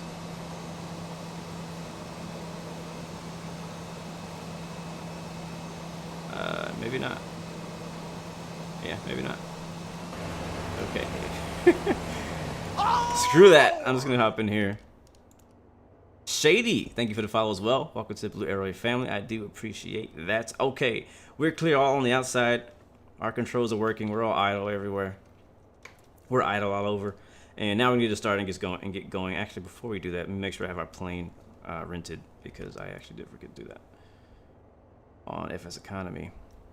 Give me a second to rent our plane at San Jose. So in FSeconomy, we're actually gonna be flying the C90. All right, but we're gonna be aliasing this plane as a C90. So it's actually King Air 350 we're flying, but we're gonna alias it as a C90 because I don't want to fly the C90. All right, so C90 is rented. That has 11 seats, I believe. Yes. Yes, 11 seats, and we're gonna have. I'll show you actually here. All right, so we go to where is it? X economy, open economy, and here we go. So we had actually that's our last flight. Start flight. Please don't crash. All right, there we go. So we got SJC to Q84 and 98CL. So Q84 is also known as M90 Mendota, and then 68CL is actually El Rico Ranch, and that is also known as 43 Charlie November. So they all have these are all airports that are like have been shut down or remade, like all kinds of stuff like that. So they have weird as heck names, but they're uncontrolled. They're in the middle of freaking nowhere. The first one is right next to a police station. The other one is right next to, or actually it is on a farm. So that's where we're headed next. Those passengers are loaded. That's I think 11. I think we should have 11 or 8 passengers on board. Battery's already on. External power is on. Nav light's on. Beacon is on. All right, we're ready to start. So I'm gonna go to ignition to on. Oops, sorry. I'm gonna go to full prop full forward. Mixture or condition lever gonna be fuel cutoff. Throttle is gonna be on the idle position, and I'm gonna go fire up engine number. Actually, sorry, engine 1 is what I want to do. All right, firing up engine number 1. See that props have to rotate there.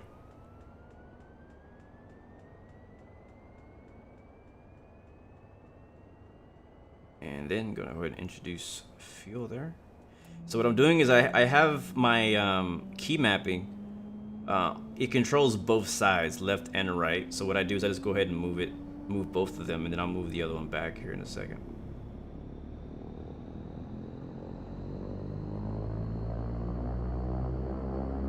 Thank you, Simpilot. Bottom left corner is where the camera views are. Oh, there it is. Found it.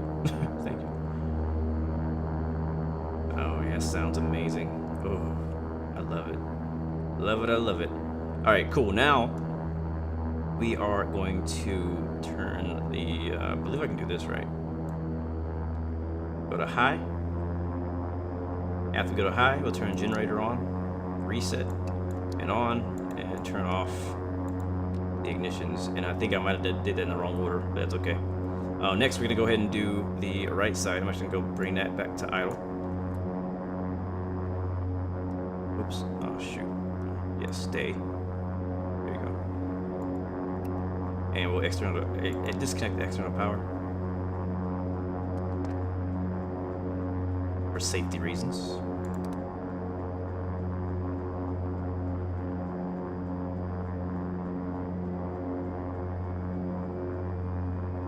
Yeah, it's one of my favorite things about turboprops is the startup sound, man. I'm loving it. I love it. I love it.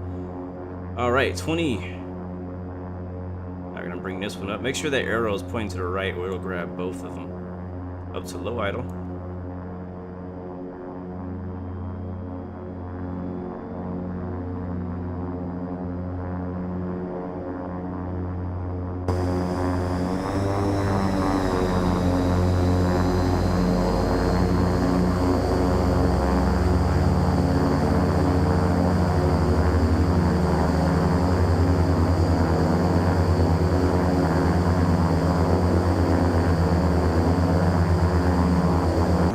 I love this plane.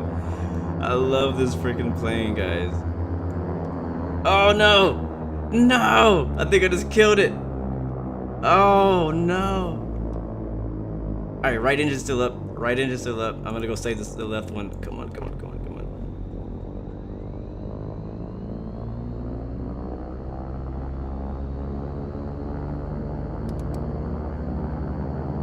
Alright, here they come. They're back. Ooh, that was close. Alright, reset generator for the right side. That happens to me every time. If you just slip and hit the wrong button, it'll pull them back to cut off and they just shut off. Uh-oh, we're losing engine 2. Are we? Wait, it might be idling. It might be idling. Alright, reset, pull that back. Alright, it's good, yeah. It doesn't like it whenever you have the starter on for the other engine. It actually sucks the power out of that other engine.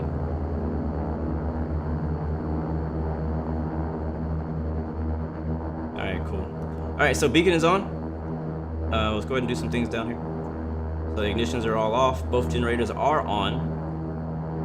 Inverter, again, I'm not doing all these in the right order, but that's just how it's going to be today. Feather arm, leave those off. Windshield, and oops, no defrost. Any ice to normal. Stall warning heat on, pitot heat on. I'll go down here in the center. I'm actually gonna move the view over here. Turn on the pitch trim, rudder boost, the EADI, and the multifunction displays. And I'm actually gonna hit that inverter one more time. Alright, here comes our screens. While I wait for those, we'll get our flight plan put in with the GTNs. Now, only the left side actually works, like it actually guides you. So whatever you put in the right side, you can see it, but it won't actually guide you. So first stop is gonna be Mike 90, and our second stop is gonna be 68 Charlie Lima, and that's what we'll do. Just go directly there. We'll be squawking via FAR, and since we're on VATSIM, we'll go to 122.8. Actually, well, we will be on VATSIM. I think it actually is not responding right now, but it's okay. Alright, cool. So this is where we are. So what I'm gonna do with my second screen is I'm just gonna use it as basically like a map. I could put the same flight plan in here just to kind of get information for each airport. Which again, the two airports we're going to are uncontrolled, so there's no tower. There's not really gonna be much information for them, anyways. Oops. Wait, is that it? 68. So yeah, why isn't it coming up? Interesting. I can find it on this one, but I can't find it on this one. Oh well, we'll leave it blank. It is what it is.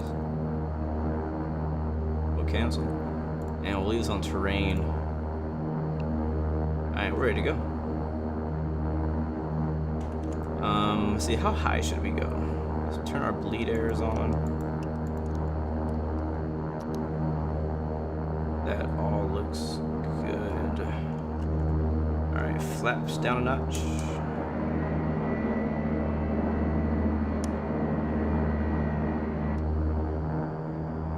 Uh-oh. Uh-oh.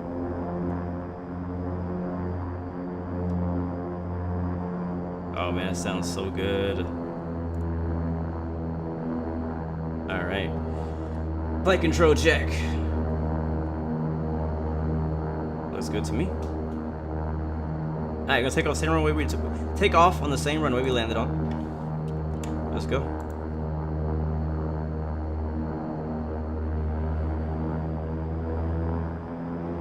Sounds good, Nathan. Did you get my millions of messages last night on Discord? I had one of those nights when I was just like, I was just freaking, I don't know, I had all these ideas for things to do with FSeconomy. Why? Oh, chocks are still on. All right, now we can go. All right, taxi lights and recognition.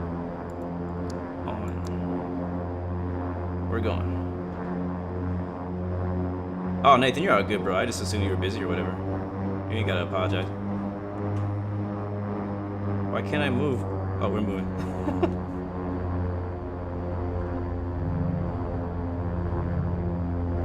Alright, is this thing gonna turn? There we go.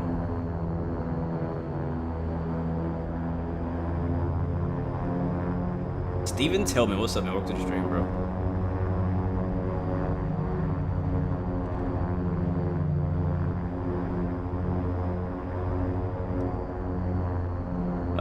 X-Plane 11 fun. Yeah, I think my VATSIM crashed actually, so that's why I disconnected. I'll reconnect here when I get to the runway.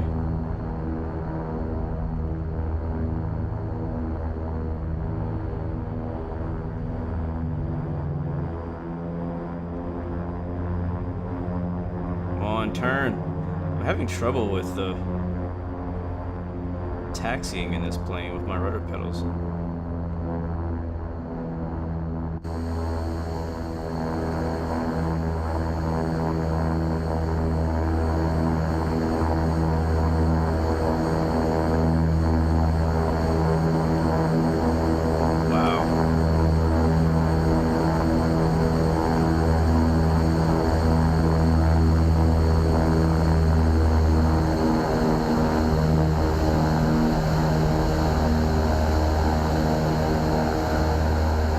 What up, Sam Russell? Good to see you, man.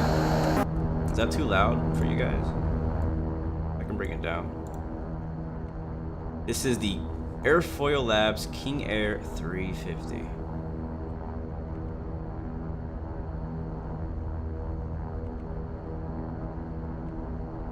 let me see if I can get reconnected to VATSIM while we taxi.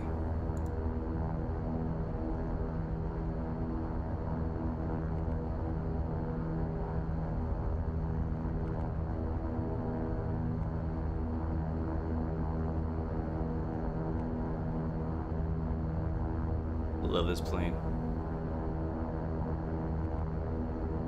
Yeah, I don't know what's up with my VATSIM, guys. I just my luck with multiplayer today is just bad. Pilot Edge wasn't working for me, and now VATSIM's not working. So it must be something wrong with my actual X-Plane. It's not allowing me to connect because it's not working. So I'll be offline for this last couple legs. It'll be short, like I said. I think it's only like 80 miles, something like that.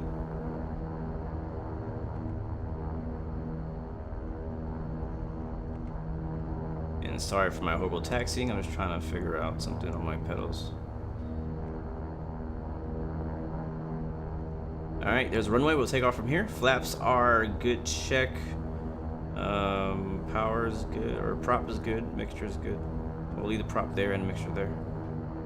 We'll go ahead and turn on the landing lights and the strobes.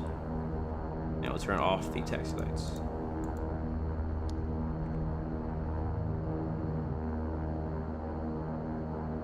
Frames. How are my frames doing? We're getting. Oh, what happened?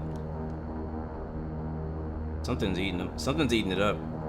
I'm not getting great frames. I'm getting like 20, like literally 20 right now.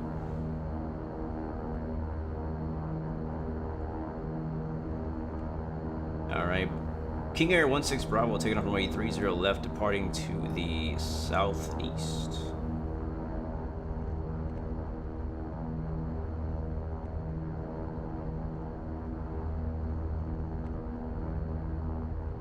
And we're going.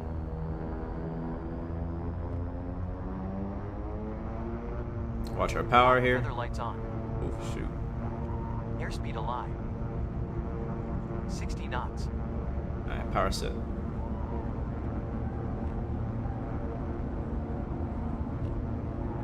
V1. Rotate. V2. Gear positive rate. You're up.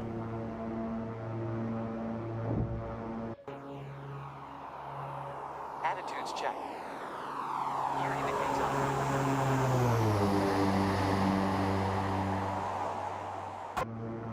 All right, make a right turn.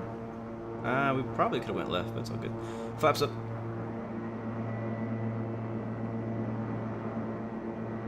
Flaps indicates up.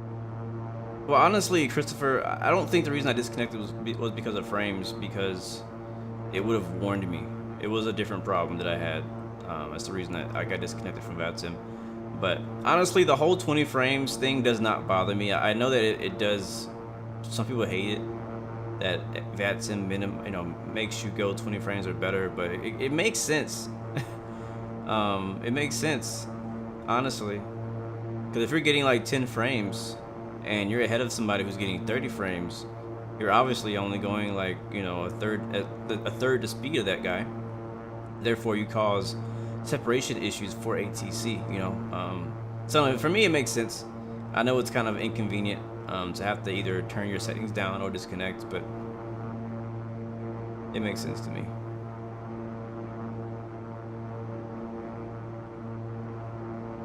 All right, there is San Jose off our right wing. Got a few clouds moving in from the south.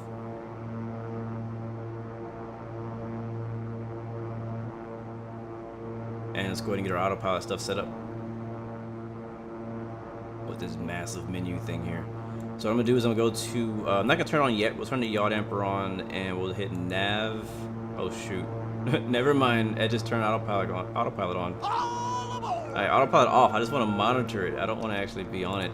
Thank you, Rick, for the follow. Welcome to the Blue Arrow family. So nav is on, and altitude. I don't think we actually put an altitude. We'll put an altitude here. So we're not going far. We can probably set it to like 10,000. Yeah, we'll do 10,000 for altitude for this flight.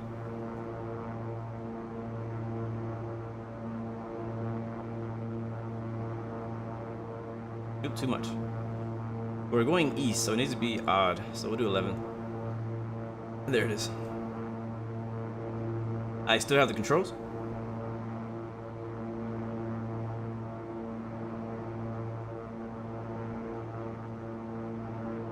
Go to autopilot, altitude select, yaw dampers on, we'll leave again. We'll fly by hand for a little while. Yeah, glad to have you, Rick. Thanks for coming through, bro. Get another look at these beautiful mountains on the way out.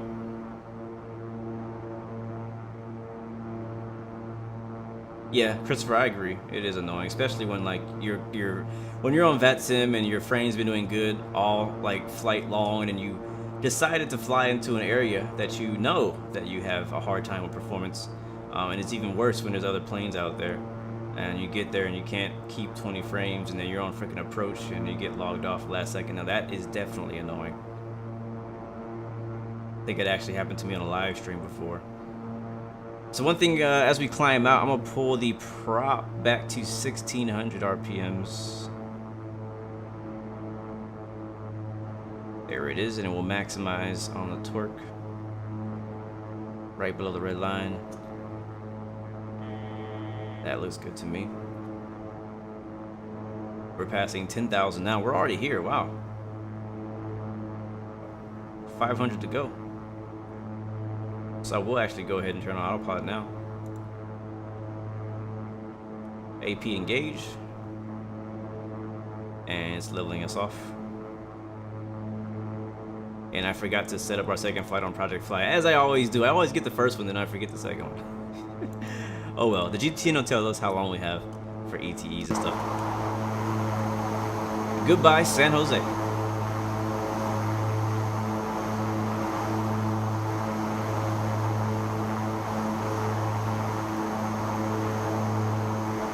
My favorite plane to fly in X-Plane is actually the Zibo 737. Yeah, it's definitely my favorite plane. It kind of has everything I want. It has the eye candy. It has enough systems to mess around with. I know it's not like study level or anything like that, but it sounds amazing. It flies really well. The 737 Zibo is my favorite plane on X-Plane to fly. But sometimes you gotta give it a break. That's why I'm not flying it now. So whenever I go back, so this is what happens with me, because you guys have been following my channel for a while. You know that almost every stream I'm flying a different plane. But you'll notice that I'll fly the same plane for a while. Like I flew the TOLUS A321 for like a month straight almost, and then we flew Zibo for a bunch of flights. But I think the last time we flew Zibo was almost a month ago now, maybe more. So when I go back to fly Zibo again, it's gonna be like a brand new plane to me. You know what I mean? So that's what I kind of do. Is I'll fly something, and then I won't fly it for a while, and I'll go back and fly it, and it feels like a brand new plane. It kind of keeps things fresh for me in the X-Plane. Yeah, Chase, I love the sound too. Speaking of the sound, we need to go ahead and sync the props. And we'll turn the land lights off. And recognition lights off, leaving on the beacon and the strobe. Everything else down here looks to be good. One thing we did forget to do was gas up before we left. So we're actually pretty low on fuel. What I usually do on FSeconomy is I try to only add fuel at my personal airports, like my owned airports. Like for example, San Jose, even though it's our like home base, we don't actually own the entire FBO. We just have jobs that are pointed to there from our FBOs, just to kind of get more traffic. But I like to only refuel when I'm at my home FBO, so that way I'm not paying technically for gas as much. I get a big discount for buying my own fuel rather than buying somebody else's fuel. So we'll fuel up at our next stop. Just do not let me forget. We should have enough to make it both legs, but just in case, we definitely need to fuel up at our first stop here, or we are in risk of not making it. So right now we're at a cruise of 11,000 feet. We are 23 minutes away, it says. Actually, no, that's not right. Let me change that. Menu, change user fields. Actually, so let's do this. This is bouncing around. And ET destination, we actually want that to be ET en route. So that's 12 minutes. 12 minutes to our next waypoint. Is that right? That looks far on the map. It looks far. United 4777, thank you for the follow. Welcome to the Blue Arrow family. So yeah, we are. Let's change the distance to next as well. Go to menu, change user fields.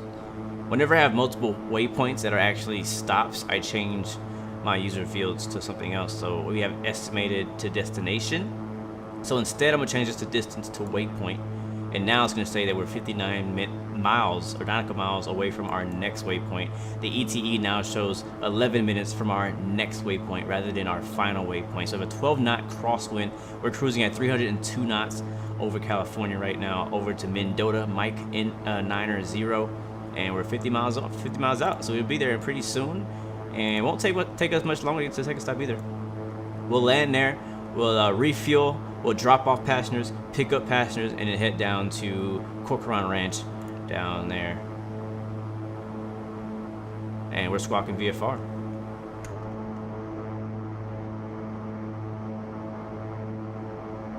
Nathan, have you had any problems starting the Falcon 50? Because I've been getting some people have been messaging me saying they've been having issues getting the I think it's the middle engine to start, and I haven't flown it myself in a while, so I don't know if there's some new bugs that have arose or what, but I don't know.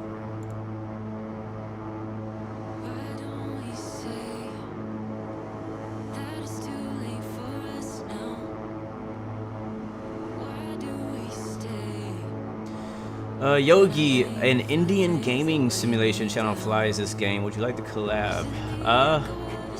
If you could send me an email for stuff like that, we could talk about it. For collaborations or sponsorships, stuff like that. Because I won't be able to discuss it through live chat.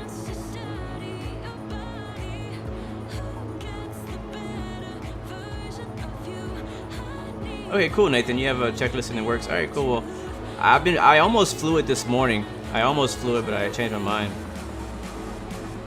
Thank you, Trains and Planes. I'm glad you like delivery.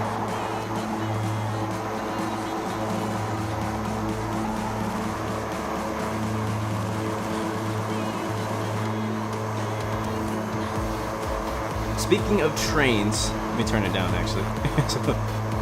Hold on.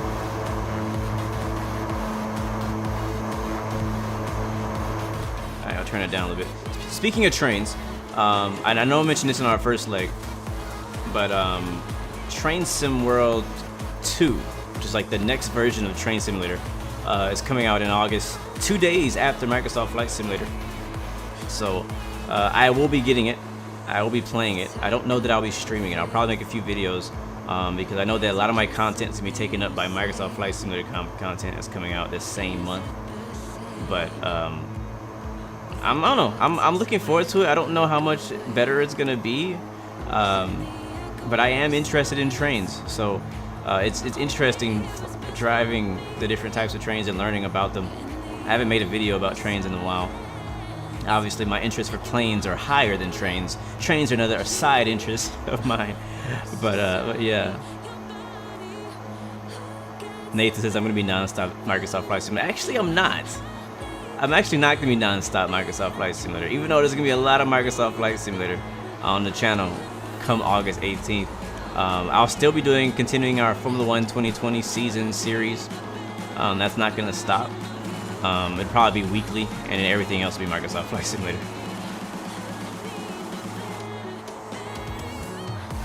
But I'm looking forward to it. I'm looking forward to the opportunities, the new things, you know, the new friends that we're gonna make, the new flights that we're gonna do, new planes we're gonna get to fly, the new start we're all gonna get whenever Microsoft Flight Simulator comes out. It's gonna be like a new start. So I'm looking forward to getting in there, man.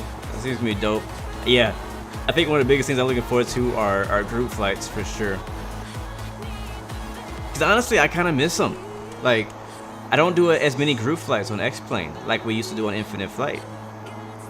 And I feel like with Microsoft Flight Simulator, it could be similar to how we had with Infinite Flight, because Infinite Flight had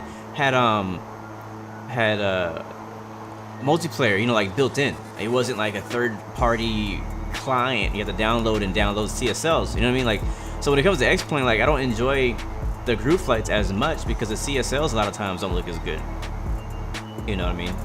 But when it comes to Infinite Flight, I like the group flights because the CSLs were on point. Well, they weren't CSLs, they were just the built-in plane models. But hoping that Microsoft Flight Simulator will have just as, you know, would have really good multiplayer modeling Assuming that's gonna happen, like I think it's gonna be a lot of fun. But crew flights, I'm looking forward to that. I'm looking forward to VATSIM being on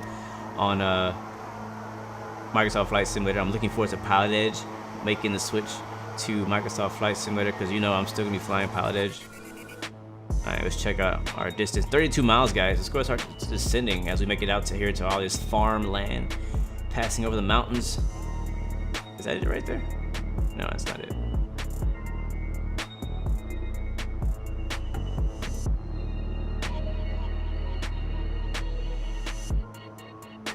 So I think airfield is sea level. So we're gonna descend down to 2,000. Alright, we're 30 miles, less than 30 miles out.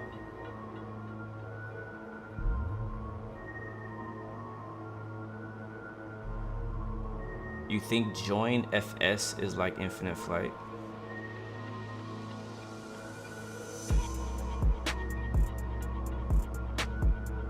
Alright, autopilot panel.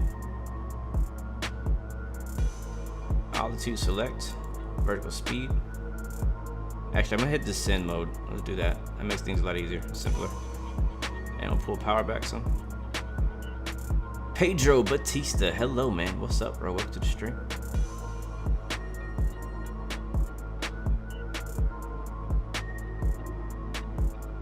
Hey, hey.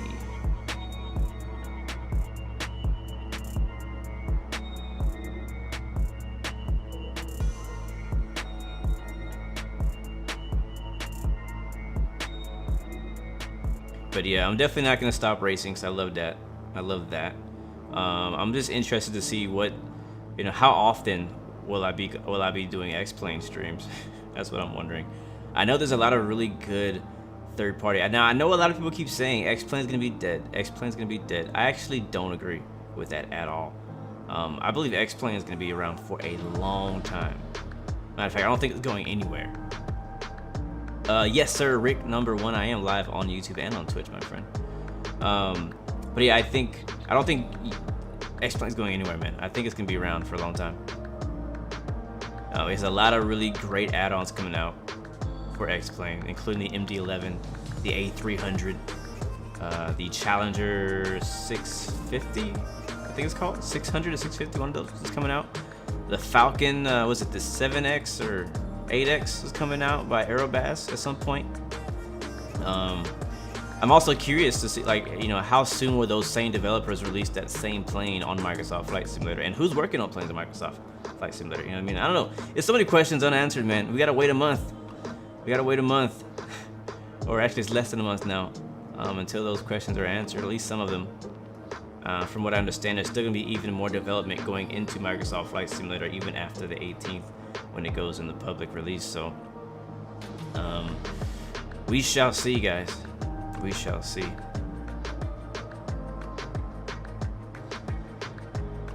Alright, we are now, what does that say? 16 miles to our next stop. A little over 2 weeks, yeah. There's a few things I'm still missing on Microsoft Flight Simulator, and that's fighter jets and helicopters. And honestly, I mentioned this in a stream in the past. Like, if they can't do helicopters right, don't do them at all, in my opinion. And if they can't do fighter jets right, don't do them at all either. Because I'm pretty happy with my DCS world. I really don't need another flight simulator to have fighter jets, to be honest with you. If fighter jets never come to Microsoft Flight Simulator, I'm not gonna say I'll be happy with that, because sometimes it's fun to just kind of fly jets around places that you know can't fly in DCS, which are like just a few maps. And Ghost Rider, yes, I'm gonna try. As long as real life doesn't get in the way, I'll be streaming on release day. And if at all possible, I would love to be streaming it even sooner than that. Uh-oh, we're over speeding. Alright, let's pull. Alright, there it is. There's our stop right there. I see our airport. There is a like a factory kind of thing right next to it. Aviation 360, what are we doing on Friday in DCS? I don't know yet. I'm probably gonna fly the F-18. I kind of want to fly the helicopter, but only if I have somebody flying with me, but I don't think anybody else I know who plays DCS World even knows how to fly helicopters. So probably just stick with the F-18 and do carrier ops. What do I think of the DCS Syria map? I'm still torn. I'm still in the middle. I know it's available for pre-order now. But again, with Microsoft Flight Simulator coming out, man, I'm just a lot more cautious with where I spend my money, even with DCS World. Now, the cool thing though is I've been playing DCS World for a long time, and I've bought probably a couple $100 or more worth of add-ons already on DCS World. So the cool thing about the DCS World store is that it gives you points, or it calls it miles, I think, and you can use those points for free stuff later or to put towards other things. So I actually have enough points now to pre-order it. But I just don't know if I want to use my points on that or wait for something more interesting to use my points on. So I'm still torn. I don't know. I don't really know. I'm probably gonna get it though. It depends, because you saw that last map that came out, the that World War II map or whatever. Not Normandy. That's been out for a long time. But the other one, I think it's called the Channel. That one just came out. All right. Autopilot off. Our airport's off our 12 o'clock. Right off our nose, and we're probably gonna have to make where's the wind pointing? Yeah, so we're gonna go a left downwind. I'm not sure what the name of the runway is. We'll do a left downwind. Airport is right here. I know you probably can't see it on the stream; it's too small. But as I was saying, the channel map just came out like, I don't know, what, a month, 2 ago, and I have not seen barely any servers on multiplayer using it, which is actually sad. Like, I feel so bad for Ego Dynamics. They put all this work into a really nice looking map. The map looks pretty good though, but nobody's using it. And if people don't use it for multiplayer missions, it's barely gonna get used. Like, that's just how DCS is. At least that's how I believe it is. So the maps you see in multiplayer, the popular sessions, that's where everybody is. Nobody's using anything else. Nevada's not even that popular anymore. So yeah, the channel, I see more Normandy maps than I see the channel. I am looking forward to the Marianas. I'm looking for the next free map. That's what I'm looking forward to. But Syria looks good. I don't know. Don't be surprised if you do see me flying it or streaming it. But right now, at the moment, I'm torn. I don't know if I want to get it or not. Right now, I have Persian Gulf. Obviously, I have the Russian map, and I have Nevada. Alright guys, we're turning our left base now. We're a bit high. I'm gonna go ahead and put some flaps in. And we're gonna kill the music here as we are about to land in Mendota.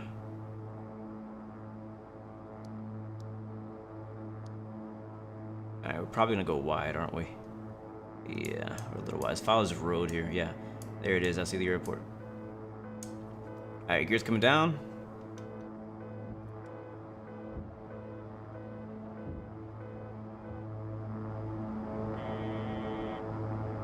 Alright, airspeed looks good. Altitude looks a little high. Feet to minimums. And I know, again, it's kind of probably hard to see the runway on stream, but it is right off our nose. Follow that road directly ahead of us. Alright, our speed is right around 100. Yeah, 120 knots. 500 feet to minimums. Rick's, the longest flight I've done, I think, was 12 or 13 hours, or 10, between 10 and 13 hours. I honestly don't remember. It's been a long time. I don't do a lot of long hauls. 100 feet to minimums. Alright, flaps down, gear down, 3 green, and indicating. It's a very small runway, so we gotta make sure we come in correct. We're a little fast though, and high.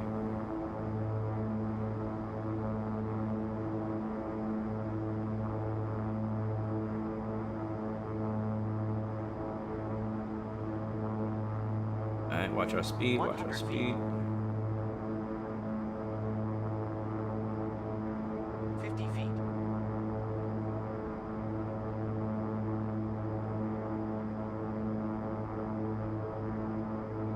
Props full. Perfect. And reversers. Okay, not perfect. We're like way the heck over here. Can we make the first exit? Yes! Heck yeah. That's what I'm talking about. If we went all the way down there, we would have had to back taxi, and I didn't want to back taxi. So, all right, guys, welcome to Mendota.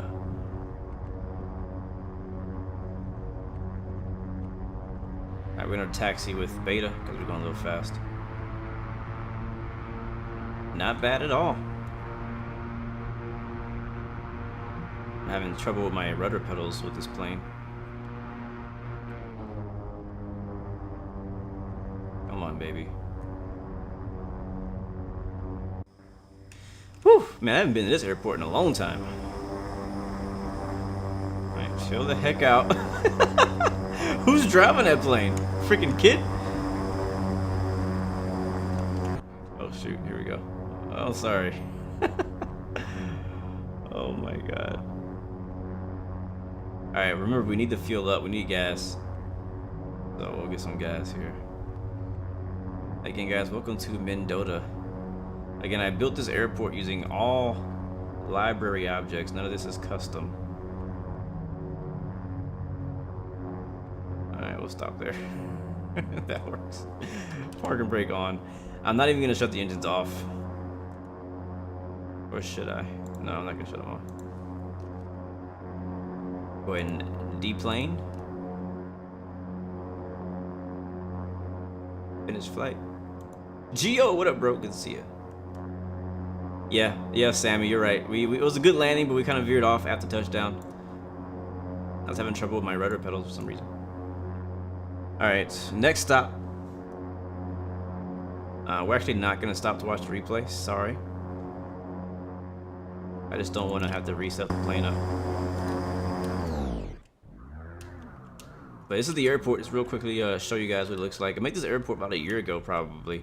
Again, same reason I made the other airport we landed at. This was one of our FBOs on FSeconomy, and it was literally just one asphalt strip. That's all this airport was by default in X-Plane. Like, if you load up your X-Plane right now at M90, it's all you're gonna see is no 3D buildings, nothing's here. So I came in, I was like, you know what? Let's go ahead and add some ortho, some nice textures on the runways, some runway numbers, make it look a little more realistic. Some buildings around it, and yeah, put some 3D grass in there. Probably too much 3D grass, but you get the idea. And again, you can download any of these sceneries we're flying to today by typing in !scenery in the chat. Nightbot will send you a link on Twitch or on YouTube. Doesn't matter where you're watching from. All right, so let's go to X-Economy one more time for our final leg today, and hit start flight. Oh wait, cancel. We need fuel. I forgot. All right, so flight's canceled. Let's go over to FSeconomy. And I'm gonna reload some fuel.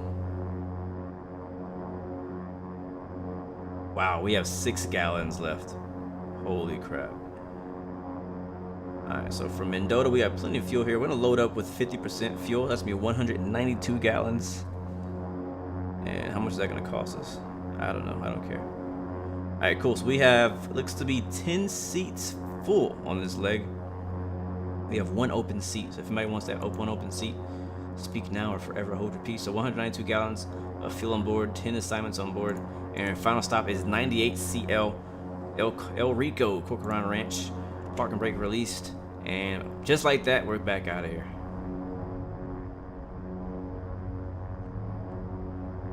Thank you, Darth Vader. Man, I'm having trouble. It's like weird, like I can't just, or can I? Let me see. Wow, my rudder pedals are so jacked. What is going on?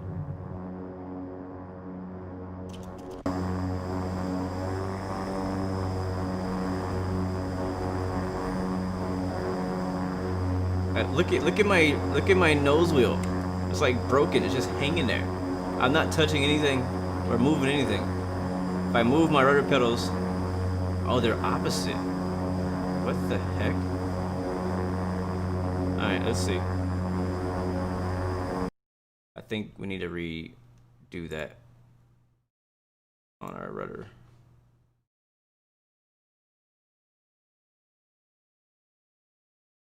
That's the way it's supposed to be. Huh. This plane is just being weird. What if I just go ahead and reverse the axis? Done. Let's see what happens.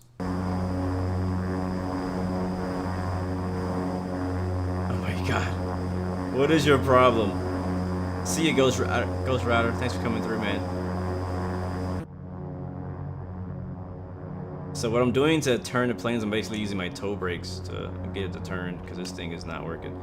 Whatever, we'll figure it out. Oh boy. Let me reset that back to how it was supposed to be the other way. Done. I didn't have any problems at in San Jose. What up, Blue Crew? Good to see you, man. Welcome to the stream. Yeah, this is so weird. So I'm sorry for the horrible taxiing today, guys. I'm just having trouble with this plane. Like, I don't have this issue with other planes. The TBM was fine.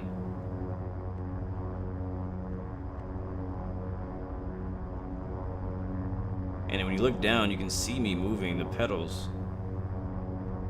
But moving the pedals doesn't work. Only if I use a toe brake, it'll actually turn me. And if I go into beta, it slows me down a bit too much.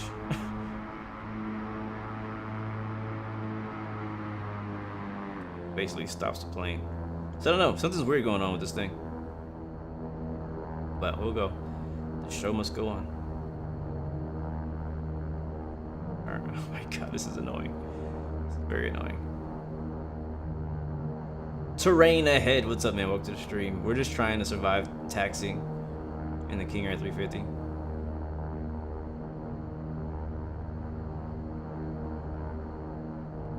And this will be our last leg out to CoreT. I was gonna do a return flight to San Jose, but we're not gonna have time today. I'll probably do that one off stream, where I can leave the King Air out there for somebody else to do the flight if they want to do it in the flight crew. Doesn't matter to me. Darth Vader, we are flying in the United States. This is California that we're in right now. Shaquille Oatmeal, what's up, bro? I love that name. Every time I see you in somebody's stream, I'm like, I just love that name. Like, I want to shout you out every time I see it. Shaquille Oatmeal, it's just amazing. I don't know how you thought of it, but I love it. All right, guys, getting out of here. Let's get the flaps for takeoff.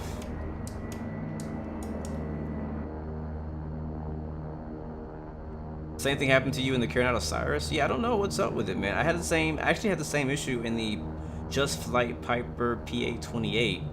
I was gonna fly it last week for the Oshkosh event, and I ended up not flying it because I had an issue with the rudder pedals. So I don't know. I don't know what's causing it. All right, here we go, guys.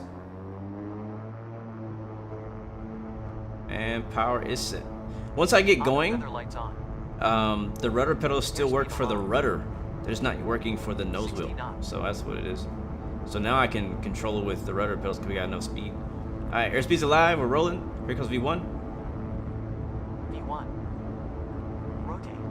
And rotate, baby. Positive rate. Positive cloud. Gear out. Attitudes check. Gear indicates up. Flaps up. Flaps indicates up.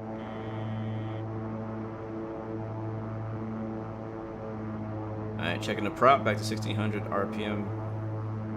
Torque looks good.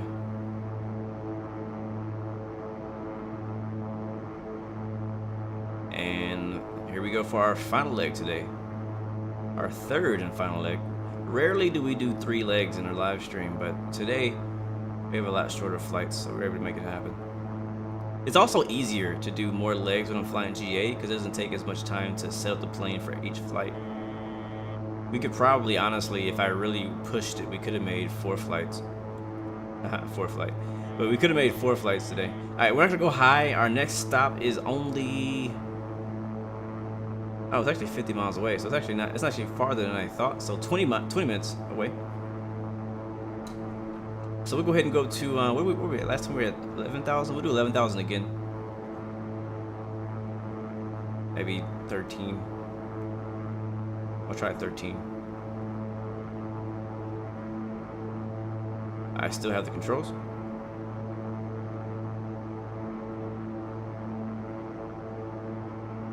Did you email me the Piper liveries?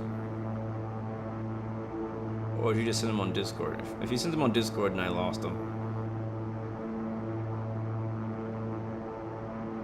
So I have the other liveries you made in my on my computer. I just haven't loaded them into the sim to test them yet. And I know you said there's some work I need to do on the 767 tail. And the tail of aircraft, even though that's like the nicest looking part of them on the livery, it's the biggest headache. And I'm sure if anybody's made a livery before, you understand that the tail, it depends on the livery. Some liveries are easy to do, but the tail is, at least for Blue Arrow, is always the hardest part and the most annoying. So I don't look forward to doing tails, tail liveries. Darth Vader, I'm glad I'm not the only one having the problem. I thought it was just me. Alright, our gear is still down? No, that's not our gear. That's something else. What is this? Alright, flaps are up, gear is up. I'm trying to figure out why we're going so slow.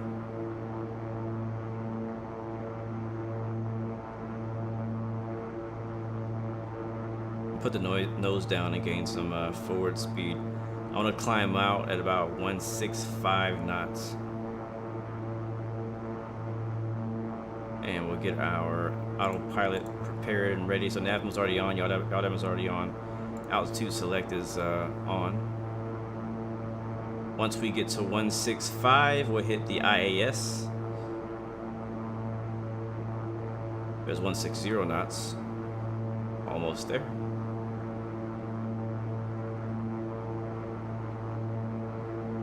And there's 5 IAS, and then hit autopilot. All right, now I'm hands-free, and now the plane will climb at a pitch angle to maintain 165 knots all the way up to 13,000 feet. And I'm gonna give it a little bit more throttle. Looking good. A little bit too much. There we go.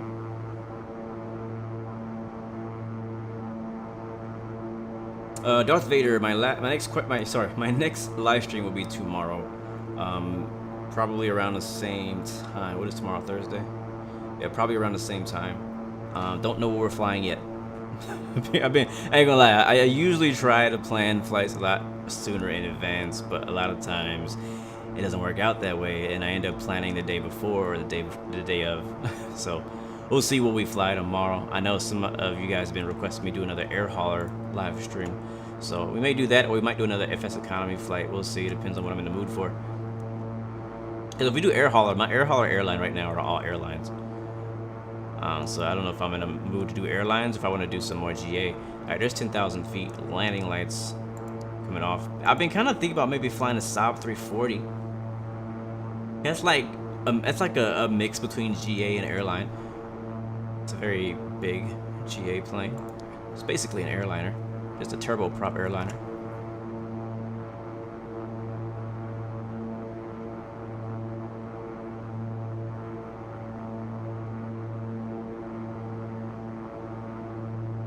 Terrain ahead just downloaded all my liveries. Holy cow, they're amazing. I'm so happy I downloaded them. Thank you very much, my friend. Thank you, man. Send me some screenshots whenever you fly, so I can see how they look in your sim. But I appreciate you guys downloading the liveries and the sceneries. Again, I always tell people, I'm like, unless you fly GA, you're not gonna appreciate the scenery. Cause I don't make international airports really. The stuff I do are all like what I call exotic airports in the middle of nowhere. All right, guys, 12 minutes is our ETE until we get to El Rico Corcoran Ranch. We'll deliver. I think we have I think we have about 6 passengers going there.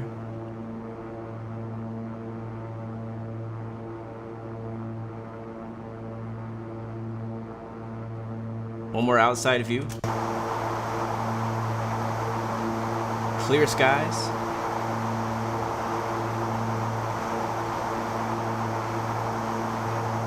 Over Orbix, Northern California.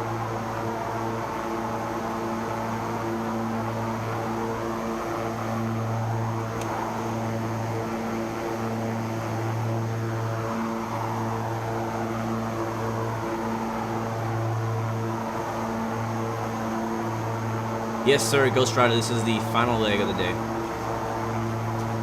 And then I have to go back to work.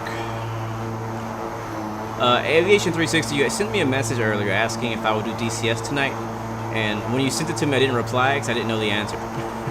But now I do. And most likely, yes, I'm down to do some DCS tonight on Discord. And again, I don't know what I'm going to fly tomorrow, or I can't really say yet.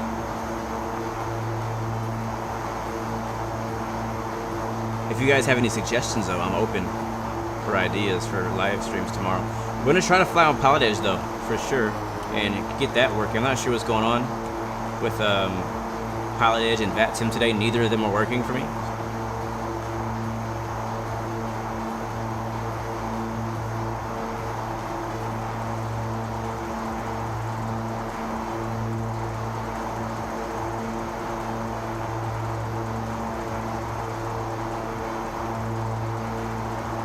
What is NCE Airport, Darth Vader? I don't know where that is. Alright guys, well since we're on our last leg, and you guys have been sticking it out with me for so long, I want to give you guys some love, and give you guys some shout outs. We haven't done any shout outs since the beginning of the stream, and I want to do it now before we get super busy with landing and watching replays and stuff like that. So come through the chat with me, guys, whether you're watching on YouTube, Twitch, Facebook, it don't freaking matter. We're all family here, the Blue Arrow Royal family, and I want you guys to leave me an emoji in the chat. Let me know where you are watching from. Matter of fact, no, let's not do that. Leave me an emoji in the chat and let me know what your favorite GA plane is. Not a favorite plane, favorite GA plane. Even if you're not a GA guy, you still have a favorite GA plane. So let me know in the chat right now, and I'll give you guys some shout outs as we jam out to some Blue Arrow Radio on FM 116.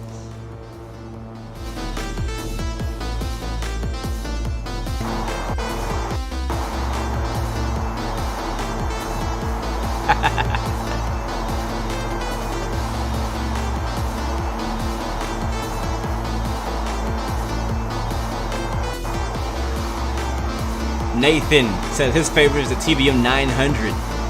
Bro, what happened to the PC-12? I thought your favorite was PC-12. When I met you, your favorite plane was a PC-12. Terrain Ahead says the King Air 350i. Heck yeah, bro. I agree with you. That's my favorite plane.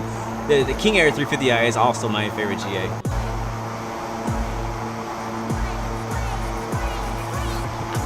Renee, also favorite King Air 350A. Canadian Goat, what's up, man? Welcome to the stream. Thanks for watching. His favorite is the Cyrus SF50 G2.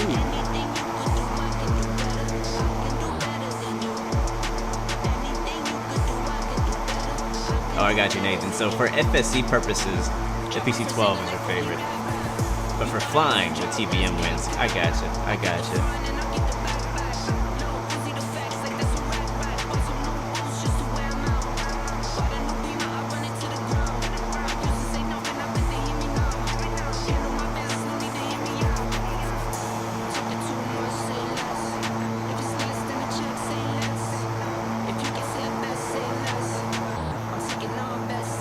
Terrain Ahead Simulation, what's up, bro? How do I get my cinematic views? I create them myself manually using X Camera. These are actually all preset views that I made back when I did my King Air 350 review over a year ago. Simman says the Carbon Cub. Oh yeah, that's a good plane. Captain Bombosa, the Piper Tomahawk. Heck yeah, bro.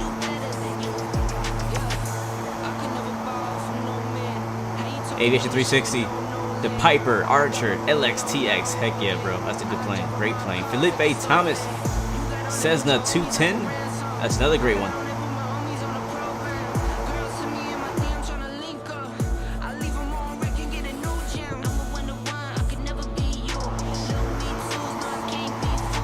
That weather looks pretty bad on her phone. Check on our passengers back here.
My favorite aircraft ever is still the 787.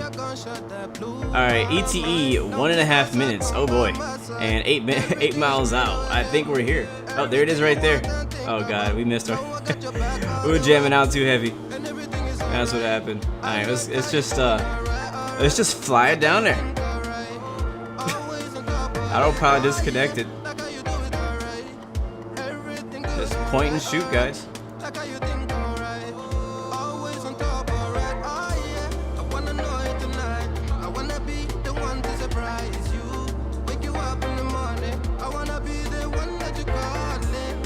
Yeah, favorite plane ever, 787.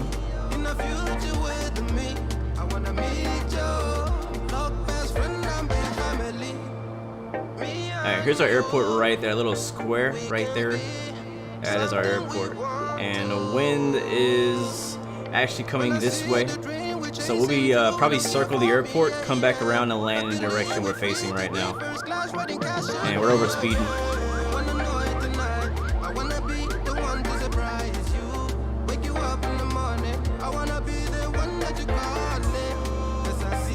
We're at 9,000 feet.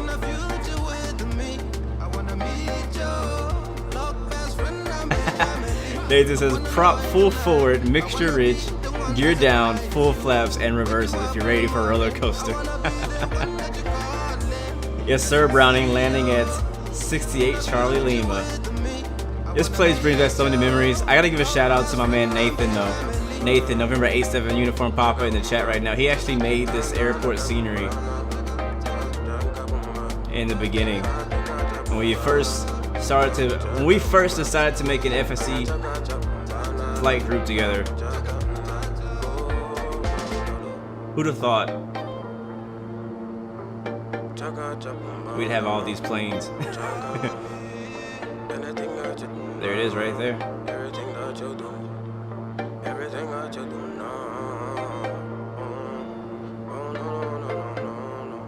Ghost Rider, Cyrus SR22 GTS. I'm still meaning to check out. There's two planes I want to check out. My next plane. I want to check out the Hold My Beer Cyrus SR22, but I also want to check out the Torque Sim Cyrus SR22. I read the description of that plane. It does not say study level, but it is implied. It is absolutely implied. They're like, it doesn't say. It says used for flight training. So it kind of walked around the idea, right?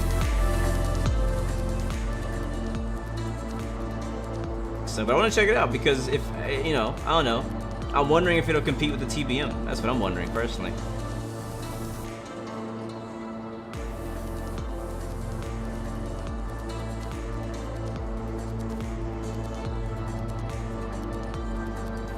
Alright, so we're gonna be landing this way from right to left. And we're still high, we're at 5,000 feet, so we have a lot of altitude to lose. Now that we're a bit slower, we can kind of nosedive a little bit more. See if we can make this left base make sense.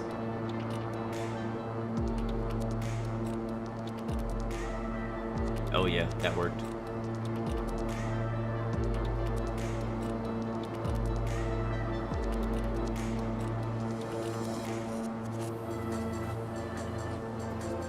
It actually fits in pretty okay with Orbix Northern California. I mean, it is definitely a different color than the rest of the surrounding area, but I mean, I guess it's okay. Alright, we're at 2,000 feet. Let's go ahead and just lose this speed now, the airspeed we got.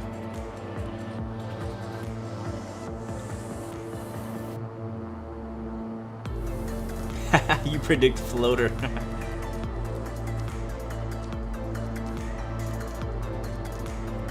Kool-Aid Jammer, you're flying the ERJ E145. Nice, bro. I haven't flown it since the latest update, so I'm not sure what all changed. But it is still one of my favorite planes to fly of its class in X-Plane.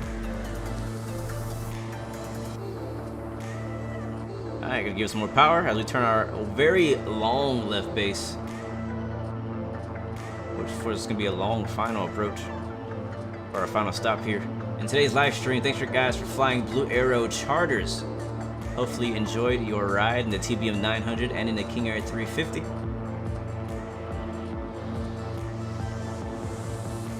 The farmer's wife says thank you.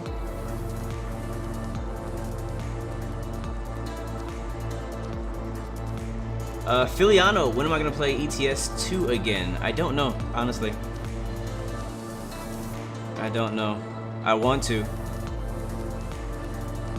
I actually have a new shifter now that I think will make it a lot of fun. I just gotta figure out how to fit it in the schedule. I want to bring back Trucking Tuesday.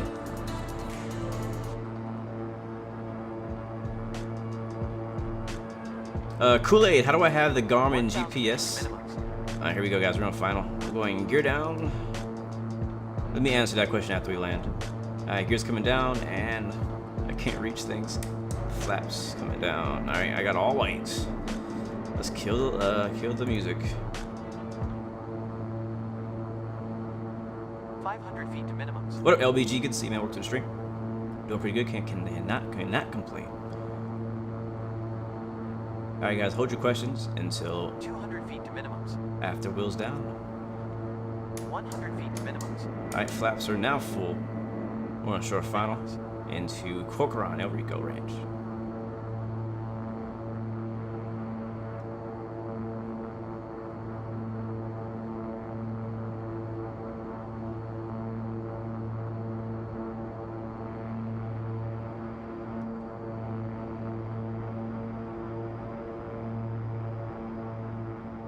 Feet.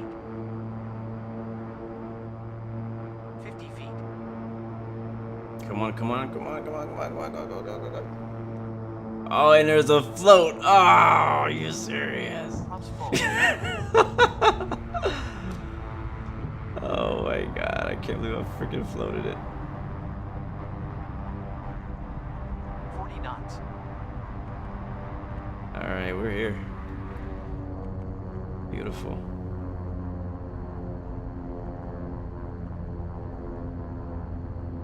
Oh, come on, Orbix. You put a freaking building in the middle of my ramp. It show did. Oh man, Orbix done ruined my scenery. I need to put an exclusion zone on this. I'm gonna have to make another version and put an exclusion zone because Orbix, True Earth Northern California, has put a building on my ramp. There's no building here in real life. What do you think? What is that? Alright, we'll stop here. Welcome, my friends, to El Rico Corcoran Ranch in Corcoran, California. And our final stop for today. If you want another ride back to San Jose, there will be a flight back, just not on stream. Finished flight. That flight time was 24 minutes. Right on time. And I'm gonna go look and see how much money we made on our flights today as we watch our replay. See how we did. I floated the heck out of it, that's for sure.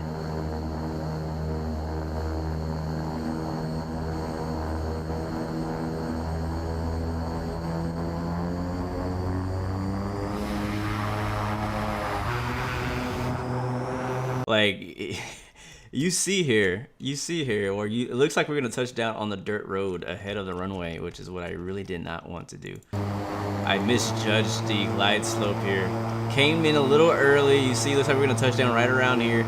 I gave it power, kept it off of the ground, but we gave it too much power that it put us back in the air for the float and then back to for the touchdown and a bounce. So yeah, not a great landing.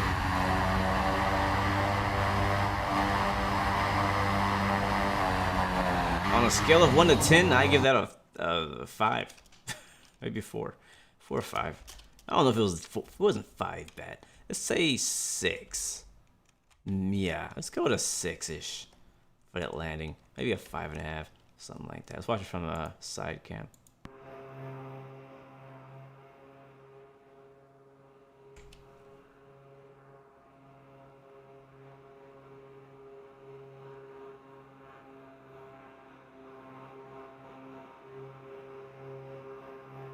Floaty and bouncy, yes sir. Yeah, that's right, Mrs. Puff. Oh. We went from almost hitting a car to being on the Titanic with that landing, that's for sure. Root beer floats for everybody. Props full.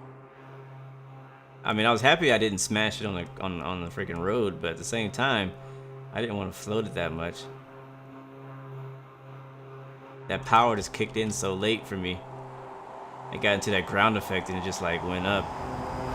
Very uncomfortable landing. Let's watch it from the wing view, aka the cringe camera. Pumps full.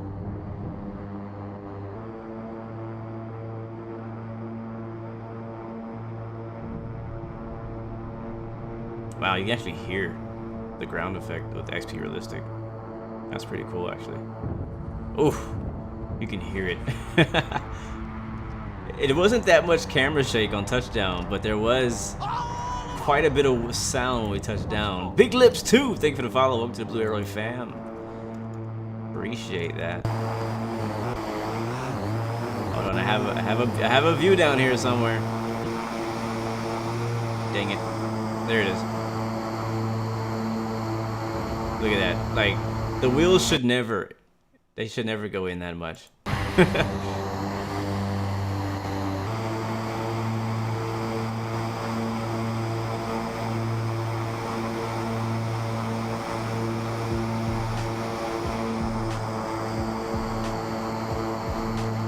Bam.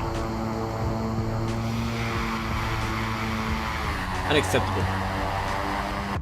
I don't know, this pilot is absolutely fired. This pilot is fired. 40 knots. Well guys, it was fun. I do appreciate you guys hanging out with me today. It was some fun flying on FSeconomy with Blue Arrow charters around Northern California ops. I think there's only like one other. I think we went to all of our airports except for one in NorCal. Pretty dope though.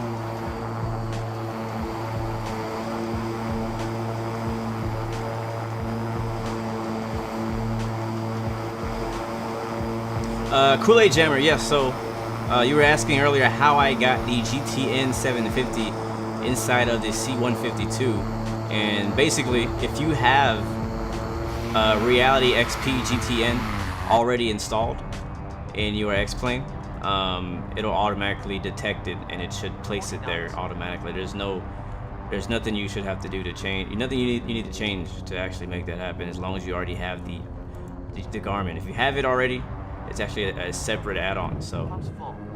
I do recommend it if you fly GA a lot, for sure. I recommend it. I have it in my C152. I have it in my Piper PA-28. I have it in a lot of planes. So for me, it's 100% worth the value there. But anyways, guys, it's been fun. I'll see you guys tomorrow. And as you guys know, until next time, remember you have 3 choices. Give up, give in, and give it all you got. Peace, love, and God bless you. I will see you guys next time in the next video. Tomorrow, we're back on X-Plane, and Friday, I will see you on DCS World so we can blow some things up in the F-18. Definitely looking forward to that. And some carrier landings and maybe some aerial refueling. I'm trying to practice on that. We'll see what happens. If you have suggestions for flights, let me know. We'll hopefully be back on Pilot tomorrow. Again, until next time, peace, love, and God bless you. See ya.